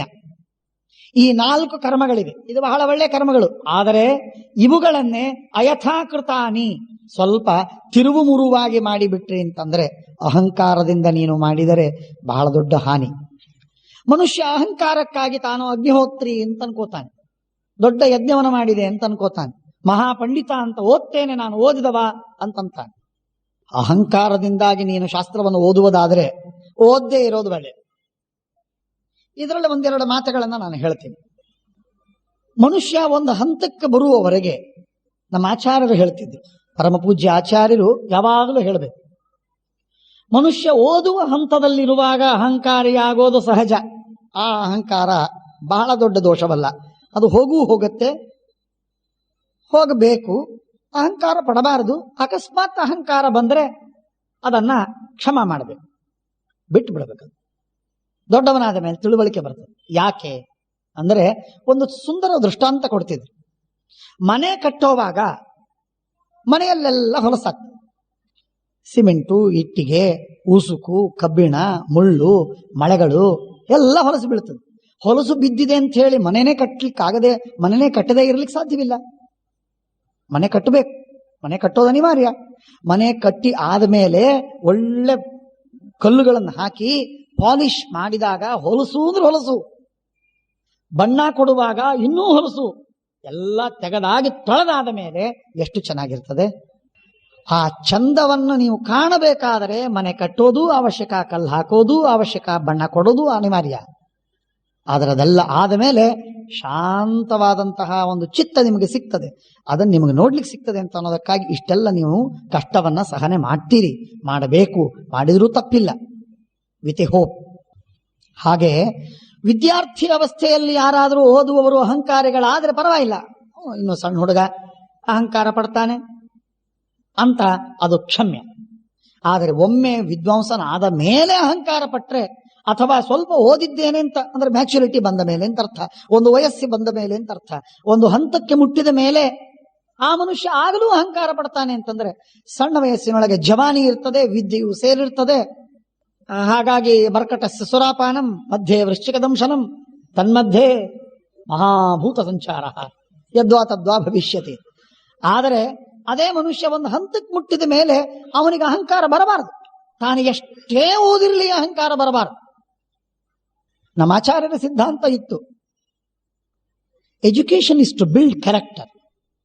ನಮ್ಮ ಆಚಾರ್ಯ ಯಾವಾಗಲೂ ಹೇಳೋರು, ವಿದ್ಯಾಪೀಠ, ವಿದ್ಯಾಲಯ, ವಿದ್ಯೆಯನ್ನು ಕಲಿಸೋದು ಯಾಕೆ ಅಂತಂದ್ರೆ ಮನುಷ್ಯನ ರೂಪಿಸೋದಕ್ಕಾಗಿ ಈ ವಿದ್ಯೆ, ಅಹಂಕಾರ ಪಡೋದಕ್ಕಲ್ಲ, 4 ಜನರಿಗೆ ಒಳ್ಳೇದಾಕೋದಕ್ಕಾಗಿ ವಿದ್ಯೆ. ಆದ್ದರಿಂದ ಮಾನಾಗ್ನಿಹೋತ್ರಂ, ಅಹಂಕಾರದಿಂದ ಅಗ್ನಿಹೋತ್ರ ಮಾಡುವುದು. ಮಾನ ಮೌನಂ, ನಾನು ಮಾತಾಡುವುದಿಲ್ಲ. ಯಾಕೆ ಮಾತಾಡುವುದಿಲ್ಲ? ನಾನು ಮಾತಾಡದೇ ಇದ್ರೆ ಜನ ಇವರು ನೋಡಿದ್ಯಾ ಇಂಥ ಮೌನದಲ್ಲಿದ್ದಾರೆ ಅಂತ ಹೇಳಿ ಗೌರವಿಸ್ತಾರೆ. ಆ ಗೌರವಿಸ್ಲಿ ಅಂತ ಹೇಳಿ ಅಹಂಕಾರದಿಂದ ನೀನು ಮೌನವನ್ನು ಮಾಡುವುದಾದ್ರೆ ಈ ಮೌನ ಬೇಡ. ನಾನಾ ಜನರ ಮುಂದೆ ನಾ ಮೌನದಿಂದ ಇರುವೆ.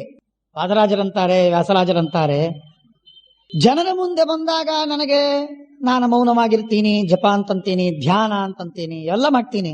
ಆದರೆ ಜನ ಇಲ್ಲ ಅಂತ ಆದರೆ ಇದೆಲ್ಲ ಮೌನ ಹೋಯ್ತು, ಹರಟೆ ಶುರುವಾಯ್ತು. ಇದೇನು ಪ್ರಯೋಜನ? ಆದ್ದರಿಂದ ಮಾನಾಗ್ನಿಹೋತ್ರಂ ಉತಮಾನ ಮೌನಂ ಮಾನೇನಾಧೀತಂ ಉತಮಾನ ಯಜ್ಞ. ಮಾನದಿಂದ ಅಧ್ಯಯನ ಮಾಡು, ಅಹಂಕಾರದಿಂದ ಅಧ್ಯಯನ. ನಾನು ಓದಿದ್ದಕ್ಕೆ ನಾನು ದೊಡ್ಡವನಾಗ್ತೀನಿ ಅಂತನ್ನೋದಕ್ಕೆ ಓದುವುದಾದರೆ ಅದು ಬೇಡ. ವಿದ್ಯೆ ಗಳಿಸಬೇಕು, ಅದರಿಂದ ಉದ್ಧಾರ ಅನ್ನುವುದಕ್ಕೆ ಓದುವುದಾದರೆ ಓದು. ನಮಾನ ಮಾನ್ಯೋ ಮುದ ಮಾದದೀತ ನ ಸಂತಾಪಂ ಪ್ರಾಪ್ನುಯಾತ್ ಚಾವಮಾನಾತ್. ಯಾರೋ ಮಾನ ಕೊಟ್ಟರು, ಮರ್ಯಾದೆ ಮಾಡಿದ್ರು, ಅಹಂಕಾರ ಪಡಬಾರದು. ಯಾರೋ ಬೈದ್ರು, ಅದಕ್ಕೆ ಮನುಷ್ಯ ಕುಗ್ಗುವ ಅವಶ್ಯಕತೆಯೂ ಇಲ್ಲ. ಇತಿ ದದ್ಯಾಂ ಇತಿ ಯಜ ಇತ್ಯಧೀಯೆ ಇತಿ ವ್ರತಂ ಇತ್ತೇ ತಾನೇ ಭಯಾನ್ಯಾಹೋ ತಾನೇ ವರ್ಜ್ಯಾನಿ ಸರ್ವಶಃ. ಒಂದು ಉದ್ದೇಶದಿಂದ ದಾನ ಕೊಡುವುದು, ಒಂದು ಉದ್ದೇಶದಿಂದ ಯಜ್ಞ ಮಾಡುವುದು, ಒಂದು ಉದ್ದೇಶದಿಂದ ಅಧ್ಯಯನ, ವ್ರತ ಇವುಗಳನ್ನ ಮಾಡುವುದು ಇದು ಸರಿಯಲ್ಲ. ಯಾವ ಉದ್ದೇಶವನ್ನೂ ಇಟ್ಕೋಬೇಡ. ನನ್ನ ಉದ್ಧಾರವಾಗಬೇಕು, ನಾನು ಮಾಡಬೇಕು, ನಾನು ಮಾಡಬೇಕು, ನನ್ನ ಕರ್ತವ್ಯ ನಾನು ಮಾಡ್ತೀನಿ ಎಂಬುದಾಗಿ ತಿಳಿದು ನೀನು ಮಾಡು, ಅದರಿಂದ ನಿನಗೆ ಹಿತ. ಆಗ ಕೇಳ್ತಾನೆ, ಹಾಗಾದ್ರೆ ಬ್ರಹ್ಮಚಾರಿ ಹೇಗಿರಬೇಕು? ಸ್ವಲ್ಪ ಉಪದೇಶ ಮಾಡಿಬಿಡಪ್ಪ. ಬ್ರಹ್ಮಚಾರಿ, ಗೃಹಸ್ಥ, ವನಪ್ರಸ್ಥ, ಸನ್ಯಾಸಿ ಹೇಗಿರಬೇಕು ಹೇಳು. ಹೇಳ್ತಾನೆ, ಆಹೂತಾಧ್ಯಾಯಿ. ಗುರುಗಳತ್ರ ಹೋಗಿ ಗುರುಗಳೇ ಪಾಠ ಹೇಳು, ಗುರುಗಳೇ ಪಾಠ ಹೇಳಿ, ಗುರುಗಳೇ ಪಾಠ ಹೇಳಿ ಹೀಗೆ ಕಾಡಬಾರದಂತೆ, ಬೆನ್ನತ್ತಬಾರದು. ಗುರುಗಳತ್ರ ಬಂದು ಶಾಂತಿ ಪಾಠ ಹಾಕಿ ಬಿಟ್ಟಿದ್ದಾನೆ, ಅವರಿಗೆ ಶರಣಾಗತನಾಗಿದ್ದಾನೆ. ಅವರು ಕರೆದಾಗ ಪಾಠ ಓದದೇ ಇರಬಾರದು. ಆದರೆ ಕರಿದೇ ಇದ್ದಾಗ ನೀವು ಇವತ್ತು ಪಾಠ ಹೇಳಿಲ್ಲ, ಇವತ್ತು ಪಾಠ ಹೇಳ್ರಿ ಅಂತ ಬೆನ್ನ ಹತ್ಬಾರ್ದು. ಆಹೂತಃ ಚೇತ್ ಅಧ್ಯಾಯಿ, ಕರೆದ್ರೆ ಅಧ್ಯಯನ ಮಾಡೋದು, ಇದು ಬಹಳ ಸುಖ. ಅಕಸ್ಮಾತ್ ಕರಳಿಲ್ಲ ಗುರುಗಳು, ನಿಶ್ಚಿಂತ ಅನ್ನೋದಕ್ಕಲ್ಲ ಇದು, ಕಾಡಬಾರದು ಅಂತ ಅನ್ನೋದಕ್ಕಷ್ಟೇ ಇದು ಎಚ್ಚರ ಕೊಟ್ಟದ್ದು ಹೊರತು ಕರಳಿಲ್ಲ ಆದ್ದರಿಂದ ಓದುವುದೂ ಇಲ್ಲ ಅಂತ ಹೀಗೆ ತಿಳ್ಕೊಳ್ಳುವ ಕಾರಣವಿಲ್ಲ. ಒಂದು, ಗುರು ಕರ್ಮಸು ಅಚೋದ್ಯ, ಗುರುಗಳ ಸೇವೆ ಮಾಡುವ ಕೆಲಸವಿದೆಯಲ್ಲ ಅವುಗಳಲ್ಲಿ ಅವನು ಪ್ರೇರಣೆ ಮಾಡಿಸಿಕೊಳ್ಳಬಾರದು, ಯಾರೂ ಹೇಳಬಾರದು ಅವನಿಗೆ ಇದು ಕೆಲಸ ನಂದು, ಗುರುಗಳ ಸೇವೆ ಮಾಡಬೇಕಾದದ್ದು ನನ್ನ ಕರ್ತವ್ಯ, ನಾನು ಮಾಡಬೇಕಷ್ಟೇ. ಯಾರು ಹೇಳಬೇಕೇನು? ನನಗೆ ಹೇಳಿಲ್ಲ, ನಾನು ಹೇಗೆ ಮಾಡಲಿ? ಅರೆ ನಿನಗೆ ಯಾರು ಯಾಕೆ ಹೇಳಬೇಕು? ಯಾಕೆ ಹೇಳಬೇಕು? ನೀನು ಹೇಳೋ ಕಾರಣವಿಲ್ಲ. ಗುರು ಕರ್ಮಸು ಅಚೋದ್ಯ, ಪೂರ್ವೋತ್ಥಾಗಿ, ಗುರುಗಳು ಹೇಳೋದಕ್ಕಿಂತಲೂ ಮೊದಲಿಗೆ ಹೇಳಬೇಕು. ಚರಮಂಚೋಪಶಾಗಿ, ಗುರುಗಳು ಮಲಗಿದ ಮೇಲೆ ಮಲಗಬೇಕು. ಮೃದುಹು, ಮೆತ್ತಗಿರಬೇಕು. ದಾಂತಹ, ಇಂದ್ರಿಯ ನಿಗ್ರಹವಿರಬೇಕು. ಧೃತಿಮಾನ್, ಒಂದ್ ದಿವಸ ಹೀಗೆ, ಒಂದ್ ದಿವಸ ಹಾಗೆ, ಒಂದ್ ದಿವಸ ಹುಣ್ಣಿಮೆ, ಎರಡನೇ ದಿವಸ ಅಮಾವಾಸ್ಯ, ಹೀಗೆಲ್ಲ ಇರಬಾರ್ದು. ಧೈರ್ಯದಿಂದ ಇರಬೇಕು, ಗಟ್ಟಿಯಾಗಿರ್ಬೇಕು. ಅಪ್ರಮತ್ತ, ಮಾಡಬೇಕಾದದ್ದನ್ನು ಮಾಡದೆ ತಪ್ಪಬಾರದು. ಸ್ವಾಧ್ಯಾಯಶೀಲ, ಎಲ್ಲಕ್ಕೆ ಮೇಲಾಗಿ ನಿರಂತರ ಅಧ್ಯಯನವನ್ನು ಮಾಡಬೇಕು. ಸಿದ್ಧ್ಯತಿ ಬ್ರಹ್ಮಚಾರಿ, ಹೀಗೆ ಬ್ರಹ್ಮಚಾರಿಯಾದವನು ಸಿದ್ಧನಾಗ್ತಾನೆ. ಸುಂದರವಾಗಿದೆಯಲ್ಲ. ಧರ್ಮಾಗತಂ ಪ್ರಾಪ್ಯ ಧನಂ ಯಜೇತೆ ದದ್ಯಾತ್ ಸದೈವಾತಿಥೀನ್ ಭೋಜಯೇಚ್ಛೆ ಅನಾದದಾನಶ್ಚ ಪರೈರ ದತ್ತಂ ಸೈಷಾ ಗೃಹಸ್ಥೋಪನಿಷತ್ ಪುರಾಣಿ.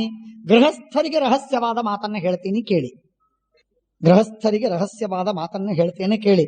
ಧರ್ಮಾಗತಂ ಪ್ರಾಪ್ಯ ಧನಂ ಯಜೇತೆ, ಧರ್ಮದಿಂದ ಹಣವನ್ನು ಗಳಿಸಬೇಕು, ಅನ್ಯಾಯದಿಂದ ಹಣವನ್ನು ಗಳಿಸ್ತಕ್ಕದ್ದಲ್ಲ, ಯಾವ ಕಾಲಕ್ಕೂ ಗಳಿಸ್ತಕ್ಕದ್ದಲ್ಲ, ಗಳಿಸಬೇಕು ಅಂತ ಸಂಕಲ್ಪವನ್ನು ಮಾಡತಕ್ಕದ್ದಲ್ಲ. ಆ ತರಹ ಹಣ ಬಂದಿದ್ರೆ ಒಳ್ಳೇದಾಗ್ತಿತ್ತಲ್ಲ ಅಂತೂ ಮನಸ್ಸಿನಲ್ಲಿ ಅನ್ಕೊಳ್ಳಿಕ್ಕಿಲ್ಲ. ಇದು ಮನುಷ್ಯನ ಪಾವಿತ್ರ್ಯವನ್ನು ತಂದುಕೊಡ್ತದೆ. ಧನ, ನಿಮ್ಗೆ ಹೇಳಿ, ಹಣ ನಮ್ಮ ದೇಹದ ಎಲ್ಲ ಭಾಗದಲ್ಲೂ, ನಮ್ಮ ಪರ್ಸನಾಲಿಟಿಯ, ನಮ್ಮ ವ್ಯಕ್ತಿತ್ವದ ಪ್ರತಿಯ ಅಂಶದಲ್ಲೂ ಆ ಹಣದ ಪ್ರಭಾವವಿದೆ. ನಾವು ಉಣ್ಣುವ ಅನ್ನ ಆ ಅನ್ನದಿಂದ, ಆ ಹಣದಿಂದ ಬರ್ತದೆ. ಆ ಹಣ ಪಾಪದಿಂದ ಬಂದಿದ್ರೆ ಅನ್ನ ಇದು ಪಾಪಮಯವಾಯಿತು. ಅನ್ನ ಬೆಂದದ್ದು ನೀರಿನಲ್ಲ, ಅಕ್ಕಿ ಬೆಂದದ್ದು ನೀರಿನಲ್ಲ, ಪಾಪದಲ್ಲಿ ಬೆಂದ ಅನ್ನ ಅದು. ಕೇವಲಾಘೋ ಭವತಿ ಕೇವಲಾದಿ. ಆದ್ದರಿಂದ ಮಹಾಪಾಪವನ್ನು ಅವನು ತಿಂತಾನವನು. ಆದ್ದರಿಂದ ಪಾಪದಿಂದ ಹಣವನ್ನು ಗಳಿಸಬೇಡಿ.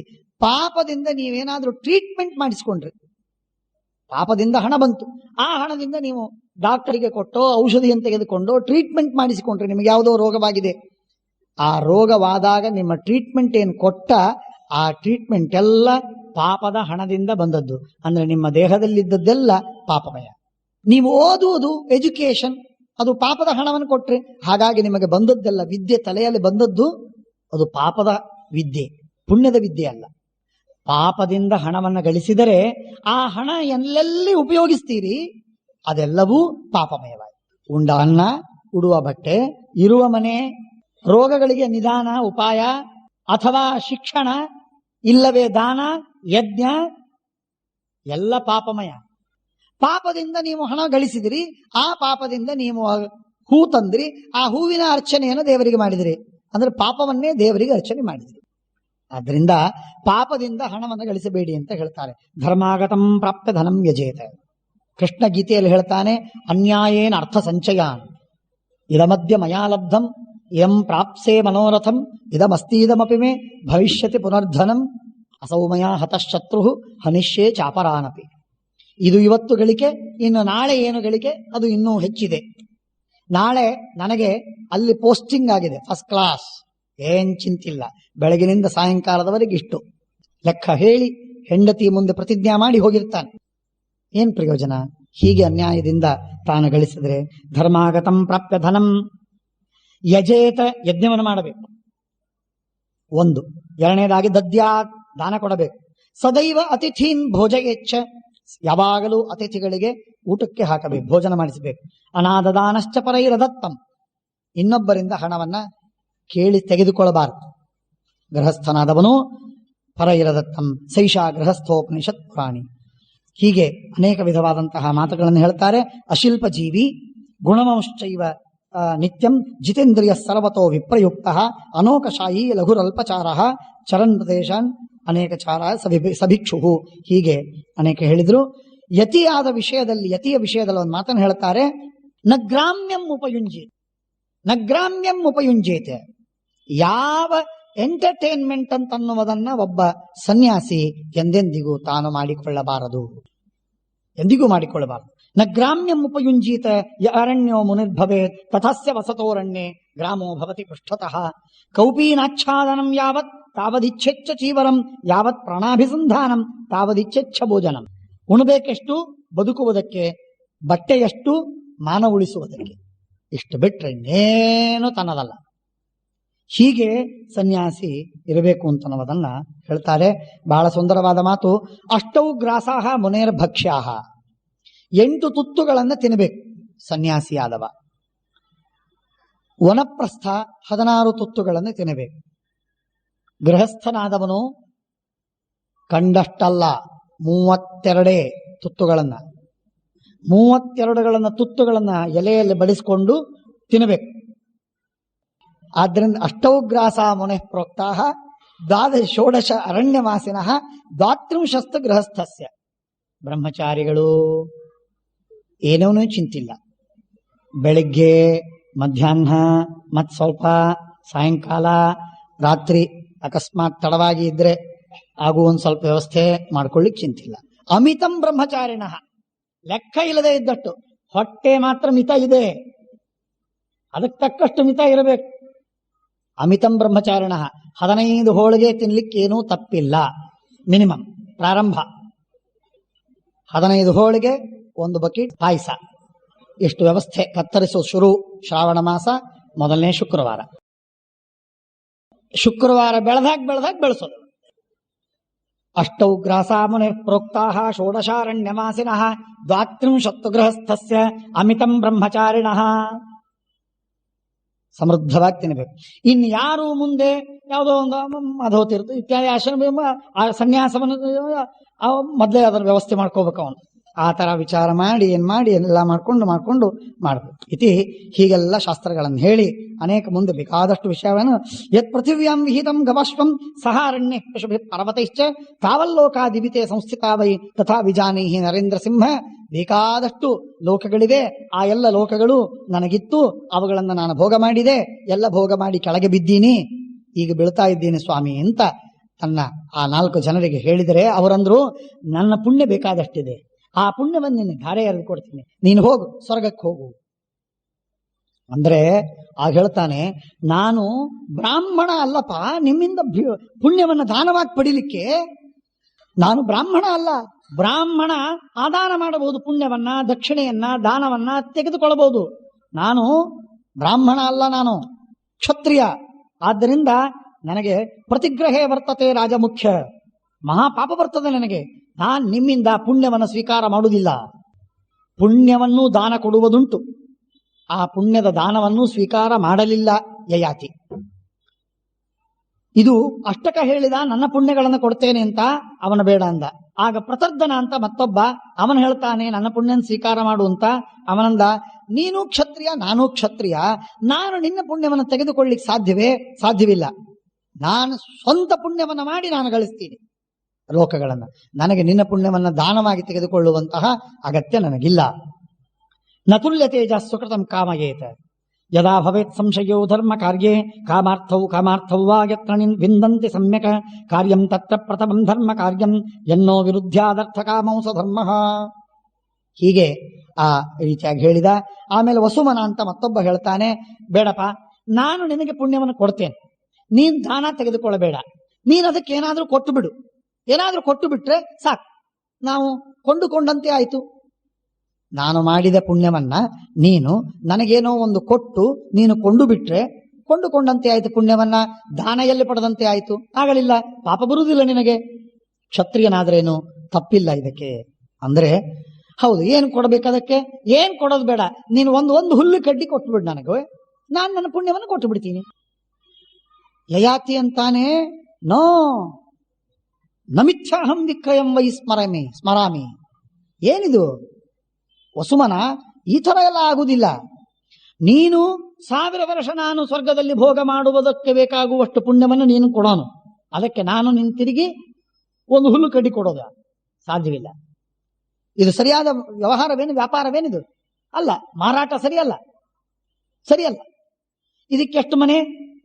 1000 ಸ್ಕ್ವೇರ್ ಫೀಟು ಮುಲುಂಡಿನಲ್ಲಿ ಸ್ಟೇಷನ್ ಹತ್ರ ಭಾರಿ ಉತ್ತಮ ಮನೆ. ಎಷ್ಟಪ್ಪ ಇದಕ್ಕೆ? 2.5 ಲಕ್ಷ. 2 ಲಕ್ಷ ಕೇಳ್ತಾರೇನು ಗೌರ್ಮೆಂಟಿನವರು? ಇಲ್ಲ, ಬಂದು ಅಸೆಸ್ ಮಾಡ್ತಾರೆ. ಇಷ್ಟಿದೆ, ಇಲ್ಲಿ ರೇಟ್ ಇಷ್ಟು, ಅದಕ್ಕೆ ನೀನು ಇಷ್ಟು ತಗೊಳ್ಬೇಕು, ಇದೆಲ್ಲ ಬ್ಲ್ಯಾಕ್ ನಲ್ಲಿ ತಗೊಳ್ತಾ ಇದ್ದಿ, ಅದಕ್ಕೆ ನಿನ್ನನ್ನು ಹಿಡಿತೀವಿ. ಹಾಗೆ ಯಾವುದಕ್ಕೆ ಎಷ್ಟು ಪುಣ್ಯ ಇದೆ, ಎಷ್ಟು ಬೆಲೆ ಇದೆ ಅಂತ ಅನ್ನೋದು ಗೌರ್ಮೆಂಟಿಗೆ ಹೇಗೆ ಗೊತ್ತೋ ಹಾಗೆ ದೇವರಿಗೆ ಗೊತ್ತು, ಭಗವಂತನಿಗೆ ಗೊತ್ತು, ಯಮನಿಗೆ ಗೊತ್ತು, ಧರ್ಮ ನಿಯಾಮಕರಿಗೆ ಗೊತ್ತು. ಕಮ್ಮಿ ಹಣವನ್ನು ಕೊಟ್ಟು ಭಾರಿ ಹೆಚ್ಚಿನ ಪುಣ್ಯವನ್ನ ಸಂಪಾದನೆ ಮಾಡಲಿಕ್ಕೆ, ಕೊಂಡುಕೊಳ್ಳಿಕ್ಕೆ ಹೋಗಬಾರದು. ಭಾರಿ ಮಹತ್ವದ ಮಾತು, ಭಾರಿ ಮಹತ್ವದ ಮಾತು. ನಮ್ಮ ಹೆಸರಲ್ಲಿ ನೀವು ಸ್ವಲ್ಪ ಪಾರಾಯಣ ಮಾಡ್ರಿ, ಜಪ ಮಾಡ್ರಿ ಅಂತ ಅನ್ನೋದು. ಆ ಬ್ರಾಹ್ಮಣ ಪಾಪ ಮುಂಜಾನೆ ಸಂಜೆಯವರೆಗೆ ಜಪ ಮಾಡಿ ಮಾಡಿ ಮಾಡಿ ಒದ್ದಾಡಿ ಎಲ್ಲ ಮಾಡಿ ಸತ್ತು ಸುಣ್ಣಾಗಿ ತಯಾರು ಮಾಡಿಟ್ಟಿರ್ತಾನೆ ಪುಣ್ಯವನ್ನ. ಸಾಯಂಕಾಲವೋ ಅಥವಾ 8 ದಿವಸ ಆದ ಮೇಲೋ ಯಾವುದೋ ಒಂದು ದಿವಸ ಶ್ರೇಯೋದಾನ ಮಾಡಬೇಕು ಅಂತ ಹೇಳಿ ಶ್ರೇಯೋದಾನ ಮಾಡ್ತಾನೆ. ಶ್ರೇಯೋದಾನ ಮಾಡಿದ ಮೇಲೆ, ಆಚಾರ್ಯರೇ ನಿಮ್ಮ ಪುಣ್ಯ ಬಹಳ, ಎಷ್ಟು ಅನುಗ್ರಹ ಮಾಡಿಬಿಟ್ರಿ, ತಗೊಳ್ಳಿ ಅಂತ ಹೇಳಿ ಒಂದು 100 ರೂಪಾಯಿ ಕೊಟ್ರೆ ಪುಣ್ಯವನ್ನ ನೀವು ಕೊಂಡುಕೊಳ್ತಾ ಇದ್ದೀರಿ. ಹಣವನ್ನು ಕೊಟ್ಟು ಪುಣ್ಯವನ್ನು ಕೊಂಡುಕೊಳ್ಬೇಕು. ಪುಣ್ಯ ಎಷ್ಟು ಮಾಡಿದಾನವನು? ಎಷ್ಟು ಮಾಡಿದಾನೆ? ಎಷ್ಟು ಪುಣ್ಯವನ್ನು ನೀನು ಕೊಳ್ತಾ ಇದ್ದಿ, ಅದಕ್ಕೆ ತಕ್ಕಷ್ಟು ನೀನು ಹಣವನ್ನು ಕೊಡಬೇಕಾಗ್ತದೆ. ಈ ಕೊಡದೆ ಹೋದರೆ ಆಮೇಲೆ ನೀನು ಮೂಗಿನಿಂದ ಕೊಡಬೇಕಾಗತ್ತೆ. ಮಿಥ್ಯಾ ವಿಕ್ರಯವನ್ನು ಮಾಡ್ಲಿಕ್ಕೆ ಹೋಗಬೇಡಿ, ಮಿಥ್ಯಾ ವಿಕ್ರಯವನ್ನು ಮಾಡಬೇಡ. ಎಂಥ ಮಹತ್ವದ ಮಾತು ನೋಡಿ. ಪುಣ್ಯವನ್ನ ಮಾರಾಟ ಮಾಡೋದುಂಟು, ಇಲ್ಲ ಅಂತಿಲ್ಲ. ಪುಣ್ಯವನ್ನು ಮಾರಾಟ ಮಾಡೋದುಂಟು. ಒಬ್ಬ ಬಡವ, ನಾನು ಒಬ್ಬ ಬಡವ, ನನಗೆ ಹಣ ಬೇಕಾಗಿದೆ, ನಾನೇನು ಮಾಡಲಿ, ನನಗೆ ಇನ್ನೇನು ಬರುವುದಿಲ್ಲ, ನಾನೊಂದು ಜಪವೋ ಪಾರಾಯಣವೋ ಮಾಡ್ತೇನೆ, ಪುಣ್ಯವನ್ನು ಗಳಿಸ್ತೇನೆ. ನೀವು ಯಾರಿಗೋ ನಿಮಗೇನೋ ಕಷ್ಟ ಬಂದಿದೆ, ಏನೋ ಹೇಳಿದ್ರಿ, ನಾನು ಜಪ ಮಾಡಿದೆ, ಪುಣ್ಯ ಮಾಡಿದೆ, ನಿಮ್ಮ ಹೆಸರಲ್ಲಿ ಮಾಡಿದೆ, ನಿಮ್ಮ ಹೆಸರಲ್ಲಿ ಸಂಕಲ್ಪ ಮಾಡಿದೆ, ಅದನ್ನ ನಿಮಗ್ ಕೊಟ್ಟೆ. ಪುಣ್ಯವನ್ನು ಮಾರಾಟ ಮಾಡೋದುಂಟು, ಅನಿವಾರ್ಯವಿದ್ದಾಗ ಮಾಡಲಿ. ಆದರೆ ಮಾಡಿದಾಗ ಕೊಂಡುಕೊಳ್ಳುವ ವ್ಯಕ್ತಿ ಮಾತ್ರ ಅವನು ತಕ್ಕಷ್ಟು ಹಣವನ್ನು ಕೊಟ್ಟೇ ಕೊಂಡುಕೊಳ್ಳಬೇಕು. ಇಲ್ಲದೆ ಇದ್ರೆ he has to pay heavily. ಗೊತ್ತಾಯ್ತಲ್ಲ ಎಷ್ಟು ಮಹತ್ವದ ಮಾತಿದೆ. ಹಾಗಾಗಿ ಶಾಸ್ತ್ರಕಾರರ ಯಯಾತಿಯ ಈ ಸಂದರ್ಭದಲ್ಲಿ ಒಂದು ಮಾತನ್ನು ಹೇಳ್ತಾರೆ, ನ ಮಿಥ್ಯಾಹಂ ವಿಕ್ರಯಂ ವೈ ಸ್ಮರಾಮಿ. ಮಿಥ್ಯಾ ವಿಕ್ರಯವನ್ನು ನಾನು ಮಾಡಲಿಕ್ಕೆ ನಾನು ತಯಾರಿಲ್ಲ, ಮಿಥ್ಯಾ ವಿಕ್ರಯವನ್ನು ಮಾಡಲಿಕ್ಕೆ ನಾನು ತಯಾರಿಲ್ಲ. ವೃಥಾಗೃಹೀತಂ ಶಿಶುಕಾತ್ ಶಂಕಮಾನಃ ಕುರ್ಯಾಂ ನ ಚೈವಾಕೃತ ಪೂರ್ವ ಮನ್ಯೈಹಿ ಅಂತ ಹೇಳಿ ಅದನ್ನು ಹೇಳಿದ. ಯದಿನೆಷ್ಟ ಕ್ರಯಸ್ತೆ, ಹಾಗಾದ್ರೆ ಮಾರಾಟ ಬೇಡ ಅಂದ್ರೆ ನಾನು ಕೊಡ್ತೀನಿ, ದಾನ ಕೊಡ್ತೀನಿ, ತಗೋ. ಬೇಡವೇ ಬೇಡ, ನಾನು ದಾನ ತಗೊಳ್ಳಿಕ್ಕೂ ತಯಾರಿಲ್ಲ, ಸುಳ್ಳು ಮಾರಾಟವನ್ನ ಮಾಡಿಕೊಂಡು ಕೊಂಡುಕೊಳ್ಳಿಕ್ಕೂ ನಾನು ತಯಾರಿಲ್ಲ. ಪರೀಪ್ಸಮಾನನ್ ನಾಭಮಂಸ್ಥಾ ನರೇಂದ್ರ ತೇನಾನಂತ ದಿವಿಲೋಕಾಶ್ಯತಸ್ತೆ ವಿದ್ಯುದ್ರೂಪಾಹ. ಅವನಿಗೆ ಒಂದೇ ಒಂದು ಹೆದರಿಕೆ, ಯಾರಿಗೂ ಅವಮಾನ ಮಾಡಬೇಡಿಯಪ್ಪ, ಎಲ್ಲ ಪುಣ್ಯ ಹೋಗ್ತದೆ. ಮೇಲಿಂದ ಮೇಲೆ ಹೇಳ್ತಾನೆ, ಮೇಲಿಂದ ಮೇಲೆ ಹೇಳ್ತಾನೆ.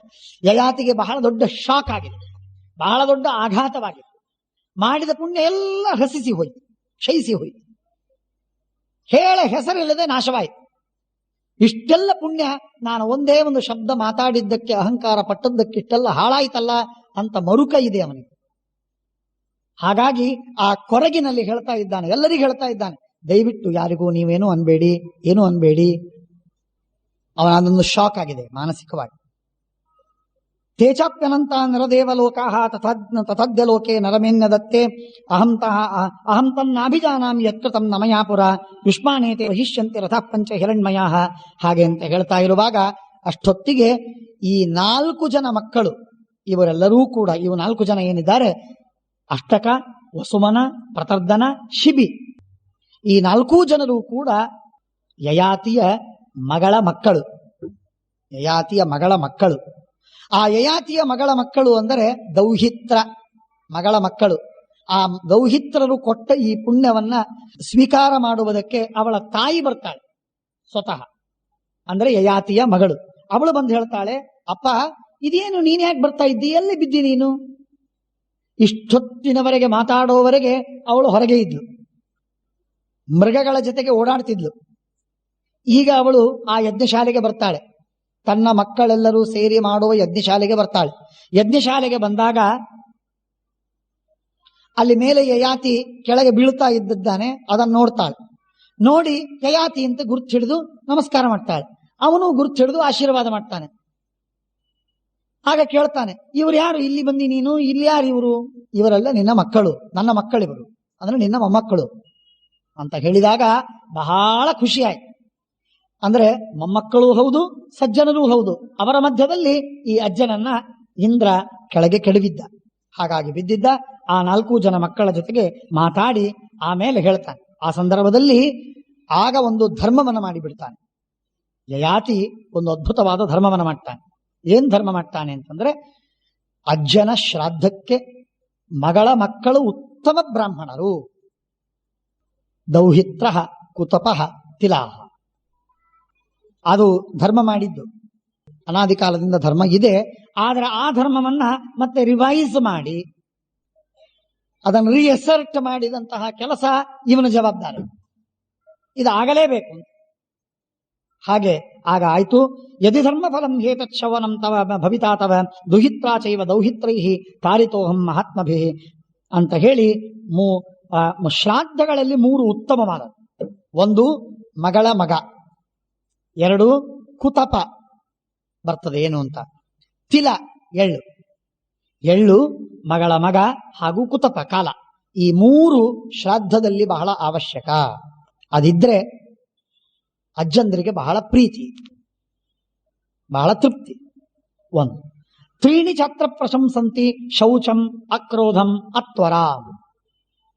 ಶೌಚ ಪವಿತ್ರವಾಗಿ, ಶ್ರಾದ್ದ ಎಷ್ಟು ಮಡಿಯಲ್ಲಿ ಮಾಡ್ತೀರೋ ಅಷ್ಟು ಉತ್ತಮ. ಇದು 1. 2ನೇದಾಗಿ ಅಕ್ರೋಧಂ, ಸಿಟ್ಟಿಗೆ ಬಾರದೇ ಇರೋದು, ಇದು ಮತ್ತೊಂದು. ಮಡಿ ಅಂತಂದ ಮೇಲೆ ಸಿಟ್ಟಿಗೆ ಬರದೇ ಹೇಗಿರ್ಲಿಕ್ಕೆ ಸಾಧ್ಯ? ಮಡಿ ಅಂತಂದ ಮೇಲೆ ಅಧಿಕಾರದಿಂದ ಸಿಟ್ಟಿಗೆ ಬರ್ತಾನೆ. ಉಳಿದ ಹೊತ್ತಿಗೆ ಮೈಲಿಗೆಯಲ್ಲಿ ಅತ್ಯಂತ ಆನಂದದಿಂದ ಇರುವಂತಹ ಮನುಷ್ಯನೂ ಕೂಡ ಶಾಂತೈಕ ಚಿತ್ತನಾದಂತಹ ಶುಕೇನ ಶಾಂತ್ಯಾದಿಶು ವಾಂಗ್ಮಯೇಶು ಇದ್ರೂ ಅವನ ಮಡಿ ಮಾಡಿದ ಎಂದಿಗಿಲ್ಲದೆ ಅಂತಂದ್ರೆ ಅವನು ಸಿಟ್ಟಿಗೆ ಬರೋದು ನಿಶ್ಚಿತ. ಹಾಗಾಗಿ ಅಕ್ರೋಧಂ, ಸಿಟ್ಟಿಗೆ ಬರಬಾರ್ದು. ಅತ್ವರಾಂ, ಅವಸರ ಮಾಡಬಾರ್ದು, ಗಡಿಬಿಡಿ ಮಾಡಬಾರ್ದು, ನಿಧಾನಕ್ಕೆ ಮಾಡಬೇಕು. ನಿಧಾನಕ್ಕೆ ಮಾಡಬೇಕು ಅಂದ್ರೆ ಸ್ವಲ್ಪ ಲಘುನೇ ಶುರು ಮಾಡಬೇಕು ಅಂತ ಅರ್ಥ. ಭೋಕ್ತಾರ ಪರಿವೇಷ್ಟಾರ ಶ್ರಾವಿತಾರ ಪವಿತ್ರಕ. ಭೋಕ್ತಾರ ಊಟ ಮಾಡುವವರು ಪವಿತ್ರವಾಗಿರಬೇಕು, ಬಹಳ ಶುದ್ಧರಾಗಿರ್ಬೇಕು. ಶ್ರಾದ್ದದ ಊಟಕ್ಕೆ ಕೂಡಬೇಕಾಗಿರತಕ್ಕಂತಹ ಬ್ರಾಹ್ಮಣರು, ಒಂದು ಯಜ್ಞ ಮಾಡಿದ್ರಿ, ಊಟಕ್ಕೆ ಕರಿಬೇಕಾಗಿದೆ, ಸ್ವಲ್ಪ ಸಾಮಾನ್ಯ ಬ್ರಾಹ್ಮಣರು ನಡೆದೀತು. ಆದರೆ ಶ್ರಾದ್ದಕ್ಕೆ ಮಾತ್ರ ಅತ್ಯಂತ ಉತ್ತಮ ಬ್ರಾಹ್ಮಣರನ್ನೇ ಕೂಡಿಸಬೇಕು. ಇದೆಲ್ಲ ಬಹಳ ಇದೆ. ಬಂದದ್ದು ಇಲ್ಲೆಷ್ಟು ಬಂದಿದೆಯೋ ಅಷ್ಟನ್ನೇ ಹೇಳ್ತೀನಿ. ಭೋಕ್ತಾರ ಪರಿವೇಷ್ಟಾರ, ಬಡಿಸೋರು, ಅಡಿಗೆ ಬಡಿಸೋರು ಏನಿದ್ದಾರೆ ಅವರು ಅತ್ಯಂತ ಪವಿತ್ರವಾಗಿರಬೇಕು. ಇದು ಪವಿತ್ರ ಅಂದ್ರೆ ಏನು ಇವೆಲ್ಲ ನಿಮಗೆ ಗೊತ್ತಿದೆ, ನಾನೇನು ಬಹಳ ಹೇಳಬೇಕಾಗಿಲ್ಲ. ಅಂತೂ ಶುದ್ಧವಾಗಿರ್ಬೇಕು, ಬಹಳ ಶುದ್ಧವಾಗಿರ್ಬೇಕು. 2ನೇದು. 3ನೇದ್ದು ಶ್ರಾವಿತಾರ ಅಂದ್ರೆ ಬ್ರಾಹ್ಮಣರು ಅಥವಾ ಆ ಮಂತ್ರಗಳನ್ನು ಅನ್ನುವವರು, ಹೇಳುವವರು, ಇವರೆಲ್ಲರೂ ಪವಿತ್ರವಾಗಿರಬೇಕು. ದಿವಸಸ್ಯ ಅಷ್ಟಮೇ ಭಾಗೆ ಮಂದಿ ಭವತಿ ಭಾಸ್ಕರೆ ಸಕಾಲ ಕುತಪೋ ನಾಮ ಪಿತೃಣಾಂ ದತ್ತಮಕ್ಷಯಂ.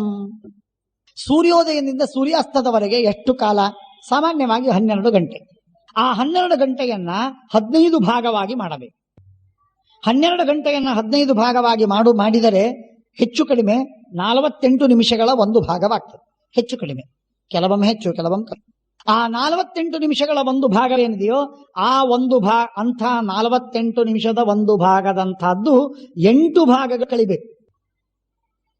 8 ಭಾಗಗಳು ಕಳೆದ ಮೇಲೆ ಶ್ರಾದ್ದ ಕಾಲ ಬರ್ತದೆ, ಅದು ಕುತುಪ ಕಾಲ. ಆ ಕುತುಪ ಕಾಲ, ಕು ಅಂದ್ರೆ ಭೂಮಿ, ಅದು ತಪ ಅಂದ್ರೆ ಬಿಸಿ ಆಗ್ತದೆ, ಅಥವಾ ಕು ಅಂದ್ರೆ ಪಾಪ, ತಪ ಅಂದ್ರೆ ಸುಟ್ಟು ಹೋಗ್ತದೆ. ಪಾಪನಾಶವಾಡುವಂತಹ ಕಾಲ ಆ ಕಾಲದಲ್ಲಿ ಪಿತೃಗಳಿಗೆ ಶ್ರಾದ್ದವನ್ನು ಮಾಡಬೇಕು. ಅಂದ್ರೆ ಹೆಚ್ಚು ಕಡಿಮೆ 1:15ಗೆ ಶುರು ಮಾಡಬೇಕು. 1:15, 1:45ಗೆ ಶುರು ಮಾಡಬೇಕು. 2:45, 3:30 ಸುಮಾರಿಗೆ ಮುಗಿಸ್ಬೇಕು. ಆಗ ಊಟಕ್ಕೆ ಹಾಕಬೇಕು. ಹಿಂದಿನ ಕಾಲಕ್ಕೆ ಇದೆಲ್ಲ ಸಾಧ್ಯವಿತ್ತು, ಆದ್ದರಿಂದ ಆಗ ಮಾಡ್ತಿದ್ರು. ಈಗ ಸಾಧ್ಯವಿದ್ರೆ ಬ್ರಾಹ್ಮಣರು ಹಾಗೆಲ್ಲ ಸಿಕ್ತಿದ್ರು ಅಂದ್ರೆ ಮಾಡಬೇಕು. ಇಲ್ಲ ಅಂತಂದ್ರೆ ಯಥಾಯೋಗ್ಯವಾಗಿ ಮಾಡಿ. ಎಲ್ಲಕ್ಕಿಂತಲೂ ಮುಖ್ಯವಾದ ಕಾಲ ಇನ್ನೊಂದು ಹೇಳ್ತೀನಿ ನಿಮಗೆ, ಗೊತ್ತೇಳಿ, ಶ್ರಾದ್ದಸ್ಯ ಬ್ರಾಹ್ಮಣ ಕಾಲ ಬಹಳ ಮಹತ್ವ. ನಿಮಗೆ ಗೊತ್ತಿದೆ, ತಿರುಕೊಯಿಲೂರು ಗೊತ್ತಲ್ಲ? ಆ ತಿರುಕೊಯಿಲೂರಲ್ಲಿ ಒಬ್ರು ಶ್ರೀರಂಗ ರಾಮಾಚಾರು ಅಂತಿದ್ರು. ಶ್ರೀರಂಗ ರಾಮಾಚಾರು ಅಂತ ದೊಡ್ಡ ಪಂಡಿತರು. ಧರ್ಮಶಾಸ್ತ್ರದಲ್ಲಿ ಒಳ್ಳೆ ನಿಷ್ಣಾತರು, ಬಹಳ ಸಾತ್ವಿಕರು. ಆ ಶ್ರೀರಂಗರಾಮಾಚಾರ್ಯ ಅವರಲ್ಲಿ ಏನು ಸಂಪ್ರದಾಯ ಅಂದ್ರೆ, ಇವತ್ತು ಶ್ರಾದ್ದ ಮನೆಯಲ್ಲಿ ಇದೆ ಅಂತ ಇಟ್ಕೊಳ್ಳಿ, ಅವತ್ತು ಯಾರು ಬ್ರಾಹ್ಮಣರು ಸಿಗಲಿಲ್ಲ ಅಂತಂದ್ರೆ ಸುಮ್ಮನೆ ಸಜ್ಜಿಗೆ ಮಾಡಿ ಮುಗಿಸ್ಬಿಡೋದು, ಶ್ರಾದ್ದ ಸಂಕ್ಷೇಪ ಮಾಡಿ ತರ್ಪಣ ಬಿಟ್ಟು ಮುಗಿಸ್ಬಿಡ್ತಿದ್ರು. ಮುಂದೆ ಯಾವಾಗೋ ಒಂದು 2 ತಿಂಗಳು 4 ತಿಂಗಳು ಆದಮೇಲೆ, ಒಂದು 15 ದಿವಸ ಆದಮೇಲೆ ಯಾವಾಗೋ ಒಮ್ಮೆ ಬ್ರಾಹ್ಮಣರು ಬಂದರು, ಯಾತ್ರೆ ಮಾಡ್ತಾ ಬ್ರಾಹ್ಮಣರು ಬಂದರು. ಬ್ರಾಹ್ಮಣರು ಸಿಕ್ಕರು ಅಂತಂದ್ರೆ ಆಗ ಅವ್ರನ್ನ ಕೂಡಿಸಿಟ್ಟು ಖರ್ಚಿಟ್ಕೊಂಡು ವಿಧಿಪೂರ್ವಕ ಎಲ್ಲ ಶ್ರಾದ್ದ, ಅವತ್ತೇನು ತಿಥಿ ಇಲ್ಲ, ಆದರೆ ಸಂಪೂರ್ಣ ಶ್ರಾದ್ದವನ್ನು ಮಾಡೋದು, ಸಮಗ್ರ ಭಕ್ಷ್ಯ ಭೋಜ್ಯಗಳನ್ನೆಲ್ಲ ಮಾಡಿ ಅವರು ಊಟಕ್ಕೆ ಹಾಕೋದು. ಹೀಗೆ ಮಾಡುವ ಪದ್ಧತಿ. ಶ್ರಾದ್ದಸ್ಯ ಬ್ರಾಹ್ಮಣ ಕಾಲ. ಬ್ರಾಹ್ಮಣರಿಲ್ಲದೆ ಇದ್ದಾಗ ಶ್ರಾದ್ದ ಏನು ಮಾಡೋದ್ರಿ? ಶ್ರಾದ್ದ ಮಾಡೋದಲ್ಲ, ಅನಿವಾರ್ಯ ಮಾಡಬೇಕು, ತರ್ಪಣ ಬಿಡಬೇಕು, ಬಿಟ್ಟುಬಿಡಿ ಸಾಕು, ಬ್ರಾಹ್ಮಣರು ಬೇಕು. ಆದ್ದರಿಂದ ಆ ಬ್ರಾಹ್ಮಣರಿಗೆ ಅನುಕೂಲವಾದ ಕಾಲ. ತಿಲ ಪಿಶಾಚಾದ್ರಕ್ಷಂತಿ, ಎಳ್ಳುಗಳಿದ್ರೆ, ಇಲ್ಲಿ ಅನೇಕ ಶ್ರಾದ್ದ ದೇವತೆಗಳಿದ್ದಾರೆ, ಒಬ್ರಿಗಿಂತ ಒಬ್ಬರು ತಾರತಮ್ಯದಲ್ಲಿ ಉತ್ತಮೋತ್ತಮರು. ತಿಲ ಪಿಶಾಚಾದ್ರಕ್ಷಂತಿ, ತಿಲಗಳು ಪಿಶಾಚಗಳಿಂದ ಬಾಧೆಯನ್ನು ರಕ್ಷಣೆ ಮಾಡ್ತವೆ, ಪರಿಹಾರ ಮಾಡ್ತವೆ. ತಿಲಗಳು ಪಿಶಾಚದಿಂದ ರಕ್ಷಣೆ ಮಾಡ್ತವೆ, ದರ್ಭಗಳು ರಾಕ್ಷಸರಿಂದ ರಕ್ಷಣೆ ಮಾಡ್ತವೆ. ಶ್ರೋತ್ರಿಯಾ ಪಂಕ್ತಿಂ ರಕ್ಷಂತಿ. ನೋಡಿ ಏನು ಎಷ್ಟು ವಿಚಿತ್ರ, ಕೇಳಬೇಕು, ಇವೆಲ್ಲ ತಿಳ್ಕೋಬೇಕು, ಶಾಸ್ತ್ರ ಇದು. ಒಬ್ಬ ವೇದ ವಿದ್ವಾಂಸನಾದಂತಹ ವ್ಯಕ್ತಿ 1000 ಜನರ ಎಲೆ ಹಾಕಿ, ಪಂಕ್ತಿ ಹಾಕಿ, ಎಲೆಯ ಅಗ್ರಭಾಗದಲ್ಲಿ ಅಂದ್ರೆ ಪಂಕ್ತಿಯ ಅಗ್ರಭಾಗದಲ್ಲಿ ಒಬ್ಬ ಶಾಸ್ತ್ರಾಧ್ಯಯನ ಮಾಡಿದ ವಿದ್ವಾಂಸ ಒಬ್ಬನು ಕೂತಿದ್ರೆ, ಅವನ ಕೆಳಗೆ ಕೂತಂತಹ 1000 ಜನರನ್ನ ಶುದ್ಧ ಮಾಡ್ತಾನೆ. ತ್ರಿಸುಪರ್ಣವನ್ನ ಅನ್ನುವುದು ಅಷ್ಟು ಶ್ರೇಷ್ಠ, ಬಹಳ ಶ್ರೇಷ್ಠ, ಬಹಳ ಶ್ರೇಷ್ಠ. ಆ ಸಹಸ್ರಾತ್ ಪಂಕ್ತಿಂ ಪುನಂತಿ. ಹೀಗೆ ಆ ವಿದ್ವಾಂಸನ, ಜ್ಞಾನಿಯ, ಭಕ್ತನ, ಸಾತ್ವಿಕನ, ತಪಸ್ವಿಯ ಪುಣ್ಯ ಪ್ರಭಾವ ಅಷ್ಟಿರ್ತದೆ. ಹಾಗಾಗಿ ಆ ಮಾತನ್ನು ಹೇಳ್ತಾರೆ, ರಕ್ಷಂತಿ ಶ್ರೋತ್ರಿಯ ಪಂಕ್ತಿಂ ಯತಿಭಿರ್ಭುಕ್ತ ಅಕ್ಷಯ. ಯತಿಗಳು ಮನೆಗೆ ಶ್ರಾದ್ದ ದಿನಕ್ಕೆ ಬಂದ್ರೆ ಮಹಾಭಾಗ್ಯ, ಅಕ್ಷಯ, ಅನಂತ. ಯಥೋದತ್ತಂ ಅನಂತಕಂ. ಗೊತ್ತಾಯ್ತಲ್ಲ? ಆದ್ದರಿಂದ ಹಾಗಾಗಿ ಲಬ್ಧ್ವಾ ಪಾತ್ರಂತ ವಿದ್ವಾಂಸನ್, ಪಾತ್ರನಾಗಿರಬೇಕು, ವಿದ್ವಾಂಸನಾಗಿರಬೇಕು, ಶ್ರೋತ್ರಿಯನಾಗಿರ್ಬೇಕು, ಸುವ್ರತನಾಗಿರ್ಬೇಕು. ಇಂಥ ಬ್ರಾಹ್ಮಣ ಸಿಕ್ಕಾಗ ಅಂಥ ಬ್ರಾಹ್ಮಣನನ್ನ ಬಿಟ್ಟು ಬೇರೆ ಕಾಲದಲ್ಲಿ ನಾನು ಮಾಡ್ತೇನೆ, ಇವತ್ತು ಇಲ್ರಿ ಏನ್ ಮಾಡೋದು, ನೀವು ಹೋಗ್ತೀರಾ ಹೋಗ್ರಿ, ಇವತ್ತೇನು ನಮ್ಮ ಅಪ್ಪನ ಶ್ರಾದ್ದ ಇಲ್ಲ, ನಾಳೆ ನಮ್ಮ ಅಪ್ಪನ ಶ್ರಾದ್ದ ಇದೆ, ನಾನು ನಾಳೆ ಮಾಡ್ತೀನಿ ಅಂತ ಹೇಳಿ ಅವನಿಗಷ್ಟು ಸಜ್ಜಿಗೆ ಹಾಕಿ ಕಳಿಸೋದು, ಮಾರನೇ ದಿವಸ 10 ಭಕ್ಷ್ಯ ಅಡಿಗೆ ಮಾಡೋದು, ಇದು ಮೂರ್ಖತನದ ಪರಮಾವಧಿ. ಬ್ರಾಹ್ಮಣ ಸಿಕ್ಕಾಗ ಭಾರಿ ಭಕ್ಷ್ಯ ಭೋಜ್ಯಗಳನ್ನು, ದಾನ ದಕ್ಷಿಣೆಗಳನ್ನು ಕೊಟ್ಟು ಇವತ್ತೇ ನಮ್ಮ ಅಪ್ಪನ ಶ್ರಾದ್ದ ಆಯಿತು ಅಂತ ಅನ್ನಬೇಕು. ಆದ್ದರಿಂದ ಲಬ್ಧ್ವಾ ಪಾತ್ರಂತ ವಿದ್ವಾಂಸಂ ಶ್ರೋತ್ರಿಯಂ ಸುವ್ರತಂ ಶುಚಿಂ ಸಕಾಲ ಕಾಲತೋ ದತ್ತಂ ನಾನ್ಯಥಾ ಕಾಲ ಇಷ್ಯತೆ. ವೈಶಂಪಾಯನರು ಹೇಳ್ತಿ, ಎಲ್ಲರ ಜೊತೆಗೆ ಇದನ್ನು ಮಾಡಿಕೊಂಡು ಎಲ್ಲರೂ ಕೂಡಿ ಸ್ವರ್ಗಕ್ಕೆ ಹೋಗ್ತಾರೆ. ಇವರೊಳಗೆ ಎಲ್ಲರೊಳಗೆ ಯಾರು ಶ್ರೇಷ್ಠ? ಅಷ್ಟಕ, ಪ್ರತದ್ದನ, ವಸುಮನ, ಶಿಬಿ, ಇವು 4 ಜನರಲ್ಲಿ ಯಾರು ಶ್ರೇಷ್ಠ ಅಂತ ಪ್ರಶ್ನೆ ಬರ್ತದೆ. 4 ಜನರು ಮೊಮ್ಮಕ್ಕಳು, ಮಗಳ ಮಕ್ಕಳು. ಈ 4 ಜನ ಮಗಳ ಮಕ್ಕಳಲ್ಲಿ ಯಾರು ಶ್ರೇಷ್ಠ ಅಂತ ಪ್ರಶ್ನೆ ಕೇಳಿದ್ರೆ ಶಿಬಿ ಉತ್ತಮ ಅಂತ ಯಯಾತಿ ಹೇಳ್ತಾನೆ. ಕಾರಣ ಏನು ಅಂತಂದ್ರೆ, ಅವನು ದಾನ ಕೊಡುವುದಕ್ಕೆ ಹಿಂದೆ ಮುಂದೆ ಆಲೋಚನೆ ಮಾಡಿಲ್ಲ, ಆದ್ದರಿಂದ ಅವನು ಉತ್ತಮ. ಶಿಬಿ ಬಹಳ ಶ್ರೇಷ್ಠ. ಮನುಷ್ಯನಿಗೆ ಹಣ ಬಹಳ ಮಹತ್ವದ್ದು, ಪ್ರಾಣಗಳಿಗಿಂತಲೂ ಪ್ರಿಯವಾದದ್ದು ಹಣ. ಆ ಹಣವನ್ನು ದಾನ ಕೊಡ್ತಾನೆಂದು ಏನರ್ಥ? ತನಗೂ ಇಟ್ಕೊಳ್ಳದೇನೆ ದಾನ ಕೊಡ್ಲಿಕ್ಕೆ ತಯಾರಾಗಿದ್ದಾನೆ ಅಂತ ಅನ್ನೋದಕ್ಕೆ ಅರ್ಥ ಏನು? ಅಷ್ಟು ಅವನಿಗೆ ಬ್ರಾಹ್ಮಣರಲ್ಲಿ ಪ್ರಣತಿ ಇದೆ, ಅಷ್ಟು ವಿಶ್ವಾಸವಿದೆ ಅಂತ ಅರ್ಥ.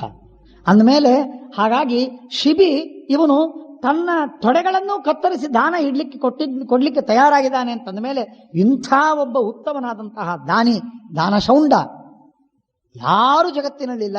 ಆದ್ದರಿಂದ ಅವರೇ ಉತ್ತಮರು. ಸತ್ಯಧ್ಯಾನ ತೀರ್ಥ ಶ್ರೀಪಾದಂಗಳವರು ತಮ್ಮ ಮಠದಲ್ಲಿರ್ತಕ್ಕಂತಹ ಬಂಗಾರದ ಮಂಟಪ, ಆ ಬಂಗಾರದ ಮಂಟಪವನ್ನ ಶಿರೂರು ಸ್ವಾಮಿಗಳು ಹೋಗ್ತಾ ಇರುವಾಗ ಕಾರಿನಲ್ಲಿ ಕೂತು ಹೋಗ್ತಿದ್ರಂತೆ. ಅವರಿಗೆ ಸಾಲ ಇತ್ತು, ಆ ಸಾಲ ತೀರಲಿ ಅಂತ ಅನ್ನೋದಕ್ಕೆ ದೊಡ್ಡ ಬಂಗಾರದ ಮಂಟಪವನ್ನು ತಂದು ಅವರ ಕಾರಿನೊಳಗೆ ಹಾಕಿ ತುರುಕಿ ಕಳಿಸಿದ್ರು, ತೊಗೊಂಡು ಹೋಗ್ರಿ ಇದನ್ನು.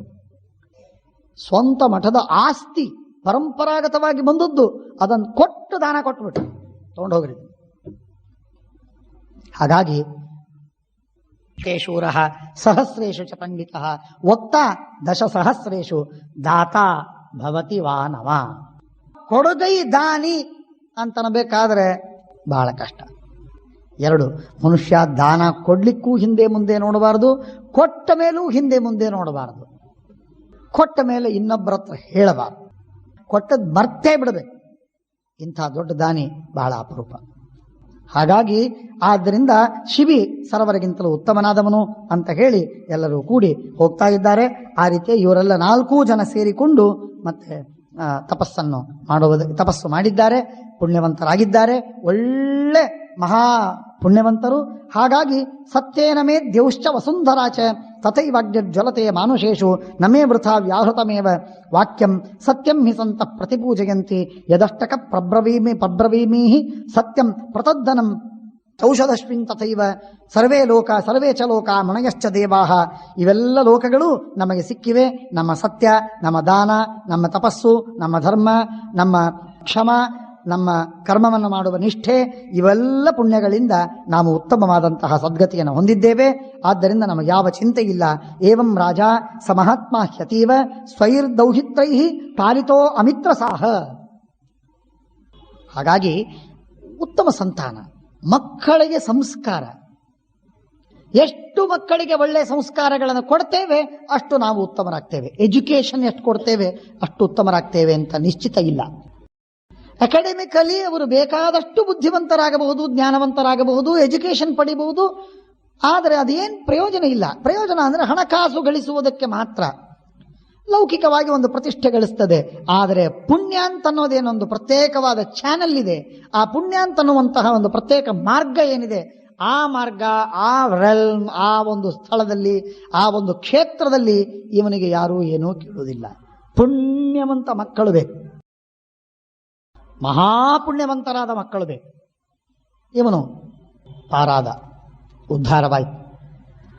ಹಾಗಾಗಿ ಶಾಸ್ತ್ರ ಈ ಮಾತನ್ನು ನಾವು ನೋಡ್ತಾ ಇರುವಾಗ ತನ್ನ ಮಗಳ ಮಕ್ಕಳಿಗಾಗಲಿ ಅಥವಾ ಮಗನ ಮಕ್ಕಳಿಗಾಗಲಿ ತನ್ನ ಅಜ್ಜ ಎಷ್ಟು ಸಂಸ್ಕಾರಗಳನ್ನು ಕೊಡಬೇಕಾದದ್ದು ಜವಾಬ್ದಾರಿ ಇದೆ ಅನ್ನೋದನ್ನು ತಾನು ತಿಳ್ಕೋಬೇಕು.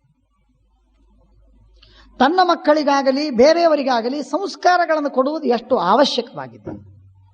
ಕಾರಣ ಏನೇ ಇರಬಹುದು, ಯಾವುದೋ ಕಾರಣದಿಂದ ನಾವು ಸಂಸ್ಕಾರವನ್ನು ಕೊಡದೆ ನಾವು ಬಿಟ್ಟು ಬಿಡುತ್ತೇವೆ. ಇದು ನಮಗೆ ಮುಂದೆ ಭಾರಿ ಆಗುತ್ತೆ, ಅದೇ ದೊಡ್ಡ ಭಾರವಾಗುತ್ತೆ. ಯಾವ ಕಾರಣಕ್ಕೂ ಮನುಷ್ಯ ಮಕ್ಕಳಿಗೆ ಮೊಮ್ಮಕ್ಕಳಿಗೆ ಸಂಸ್ಕಾರವನ್ನು ಕೊಡುವುದರಲ್ಲಿ ಕಡಿಮೆ ಮಾಡಲಿಕ್ಕಿಲ್ಲ. ಯಾವ ಕಾರಣಕ್ಕೂ ಏನು ಎಂಥ 100 ಪ್ರಯತ್ನಗಳನ್ನು ಮಾಡಿ ಆದರೂ ಸಂಸ್ಕಾರಗಳನ್ನು ಒಳ್ಳೆಯದು. ಇದು ಯಯಾತಿಯ ಉದ್ಧಾರವಾದದ್ದು.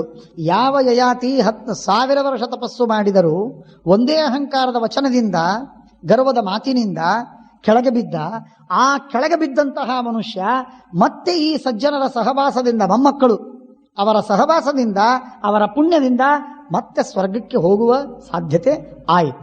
ಇದರ ಅರ್ಥ ಏನು? 1000 ವರ್ಷ ತಪಸ್ಸು ಮಾಡುವುದು ಒಂದೇ. ಒಂದರ್ಥದಲ್ಲಿ ನಿನ್ನ ಮಕ್ಕಳನ್ನ ಒಳ್ಳೆ ಸಂಸ್ಕಾರವನ್ನು ಕೊಟ್ಟು ಧಾರ್ಮಿಕರನ್ನ, ಪುಣ್ಯವಂತರನ್ನ ಮಾಡುವುದು ಒಂದೇ. ಅರ್ಥವಾಗಲಿಲ್ಲ, ಸಮೀಕರಣ ಬರಲಿಲ್ಲ ಇಲ್ಲಿ. One shall not leave any stone unturned. ತನ್ನ ಮಕ್ಕಳಿಗೆ ಸಂಸ್ಕಾರವನ್ನು ಕೊಡುವ ವಿಷಯದೊಳಗೆ ಮಾಡಬೇಕಾದ ಎಲ್ಲ ಪ್ರಯತ್ನಗಳನ್ನು ಮಾಡಿ ತಾನು ಸಂಸ್ಕಾರಗಳನ್ನು ಕೊಡಬೇಕು. ಅವರಿಗೆ ಕ್ಲಾಸ್ ಇದೆ, ಅವರಿಗೆ ಶಾಲೆ ಇದೆ, ಕಾಲೇಜ್ ಇದೆ, ಎಲ್ಲ ಇದೆ. ಅದೆಲ್ಲದರ ಜೊತೆಗೆ ಇದು ಒಂದಿದೆ. ತಪ್ಪೇನು? ಯಾವ ಉಪಾಯದಿಂದ ನೀವು ಸಂಸ್ಕಾರ ಕೊಡ್ತೀರಿ ಅದು ನಿಮಗೆ ಬಿಟ್ಟದ್ದು. ಆದರೆ ಸಂಸ್ಕಾರ ಕೊಡುವುದು, ಪುಣ್ಯವಂತರನ್ನು ಮಾಡುವುದು ಮಾತ್ರ ನಿಮ್ಮ ಜವಾಬ್ದಾರಿ. ನೀವಾಗಿ ಮಾಡಿದರೆ ಸಂತೋಷ. ನಿಮಗೆ ಮಾಡ್ಲಿಕ್ಕಾಗಲಿಲ್ಲ, ಇನ್ನೊಬ್ಬರಿಂದ ಮಾಡಿಸಿ. ಸ್ವಂತ ಮಾಡಿದರೆ ಮನೆಯಲ್ಲಿ ತಂದೆ ತಾಯಿಗಳಿಗೆ ಬೆಲೆ ಇಲ್ಲದೆ ಇದ್ದಂತೆ ಇರ್ತದೆ. ಕೆಲವೊಮ್ಮೆ ತಂದೆಗೆ ಏನೂ ಬೆಲೆ ಇಲ್ಲ, ತಾಯಿ ಮನೆಯಲ್ಲಿ ಡಾಮಿನೇಟ್ ಮಾಡ್ತಿರ್ತಾಳೆ. ಅಥವಾ ತಾಯಿಗೂ ಇಲ್ಲ, ತಂದೆಗೂ ಇಲ್ಲ. ಆ ಮಕ್ಕಳಿಗೆ ಅವರಿಗೆ ಯಾರೋ ಮೇರೆಯವರು ಯಾರೋ ಮಾಡಲ್ಲು, ಅವರಿಗೆ ಹಾಗಾಗಿ ಅವರನ್ನು ಅವರು ಅನುಸರಣೆ ಮಾಡ್ತಿರ್ತಾರೆ. ತಂದೆ ತಾಯಿಗೆ ಏನು ಬೆಲೆ ಇರುವುದಿಲ್ಲ. ಇಂಥ ಪರಿಸ್ಥಿತಿಯೂ ಇದೆ. ಅದು ಏನೇ ಇರಬಹುದು, ಕಾರಣ ಏನೇ ಇರಬಹುದು, ಬಿಕ್ಕಟ್ಟುಗಳು ಏನೇ ಇರಬಹುದು, ಸಮಸ್ಯೆಗಳು ಏನೇ ಇರಬಹುದು, ಆದರೆ ಉದ್ದೇಶ ಸಾಧಿಸಲೇಬೇಕು. ಅದು ಮಕ್ಕಳಿಗೆ ಒಳ್ಳೆ ಸಂಸ್ಕಾರ. ಅದನ್ನ ನಾವು ಈ ಯಯಾತಿಯ ಒಂದು ಸಂದರ್ಭದ ಈ ಕಥೆಯಿಂದ ನಾವು ಕೇಳ್ಕೋತೇವೆ. ಕಾಮಭೋಗದಿಂದ ಅವನು ಎಷ್ಟು ಭ್ರಷ್ಟನಾದ, ತಪಸ್ಸು ಮಾಡಿ ಎಷ್ಟು ಸಿದ್ಧಿಯನ್ನು ಪಡೆದ, ಅಹಂಕಾರದಿಂದ ಕೆಳಗೆ ಹೇಗೆ ಬಿದ್ದ, ಸಜ್ಜನರ ಸಹವಾಸದಿಂದ ಮತ್ತೆ ಮೇಲಕ್ಕೆ ಹೇಗೆ ಏರಿದ. ಅವನ ಸ್ವಂತ ಮೊಮ್ಮಕ್ಕಳು ಎಷ್ಟು ಅವನಿಗೆ ಉದ್ಧಾರಕ್ಕೆ ಕಾರಣರಾದರು. ಈ ಮಾತನ್ನ ಈ ಯಯಾತಿಯ ಚರಿತ್ರೆಯಿಂದ ಕೇಳ್ತೇವೆ. ಶ್ರೀಕೃಷ್ಣ ಪ್ರಣಮಸ್ತು. ಅಕ್ಷಯಂ ಕರ್ಮ ಯಸ್ಮಿನ್ ಪರೇಸ್ವರ್ಪಿತಂ ಪ್ರಕ್ಷಯಂ ಯಾಂತ್ಯ ದುಃಖಾನಿ ಯನ್ನಾಮತಃ ಅಕ್ಷರೋ ಯೋಜರಃ ಸರ್ವದೈವಾಮೃತಃ ಕುಕ್ಷಿಗಮ್ಯಸ್ಯ ವಿಶ್ವಂ ಸದಾಜಾದಿಕಂ ಪ್ರೀಣಯಾಮೋ ವಾಸುದೇವಂ ದೇವತಾಮಂಡಲಾಖಂಡಮಂಡನಂ ಅನೇನ ಭಾವಿ ಯತ್ ಪುಣ್ಯಂ ಅವಾಪ್ನೋತು ಗುರುರ್ಮಮ.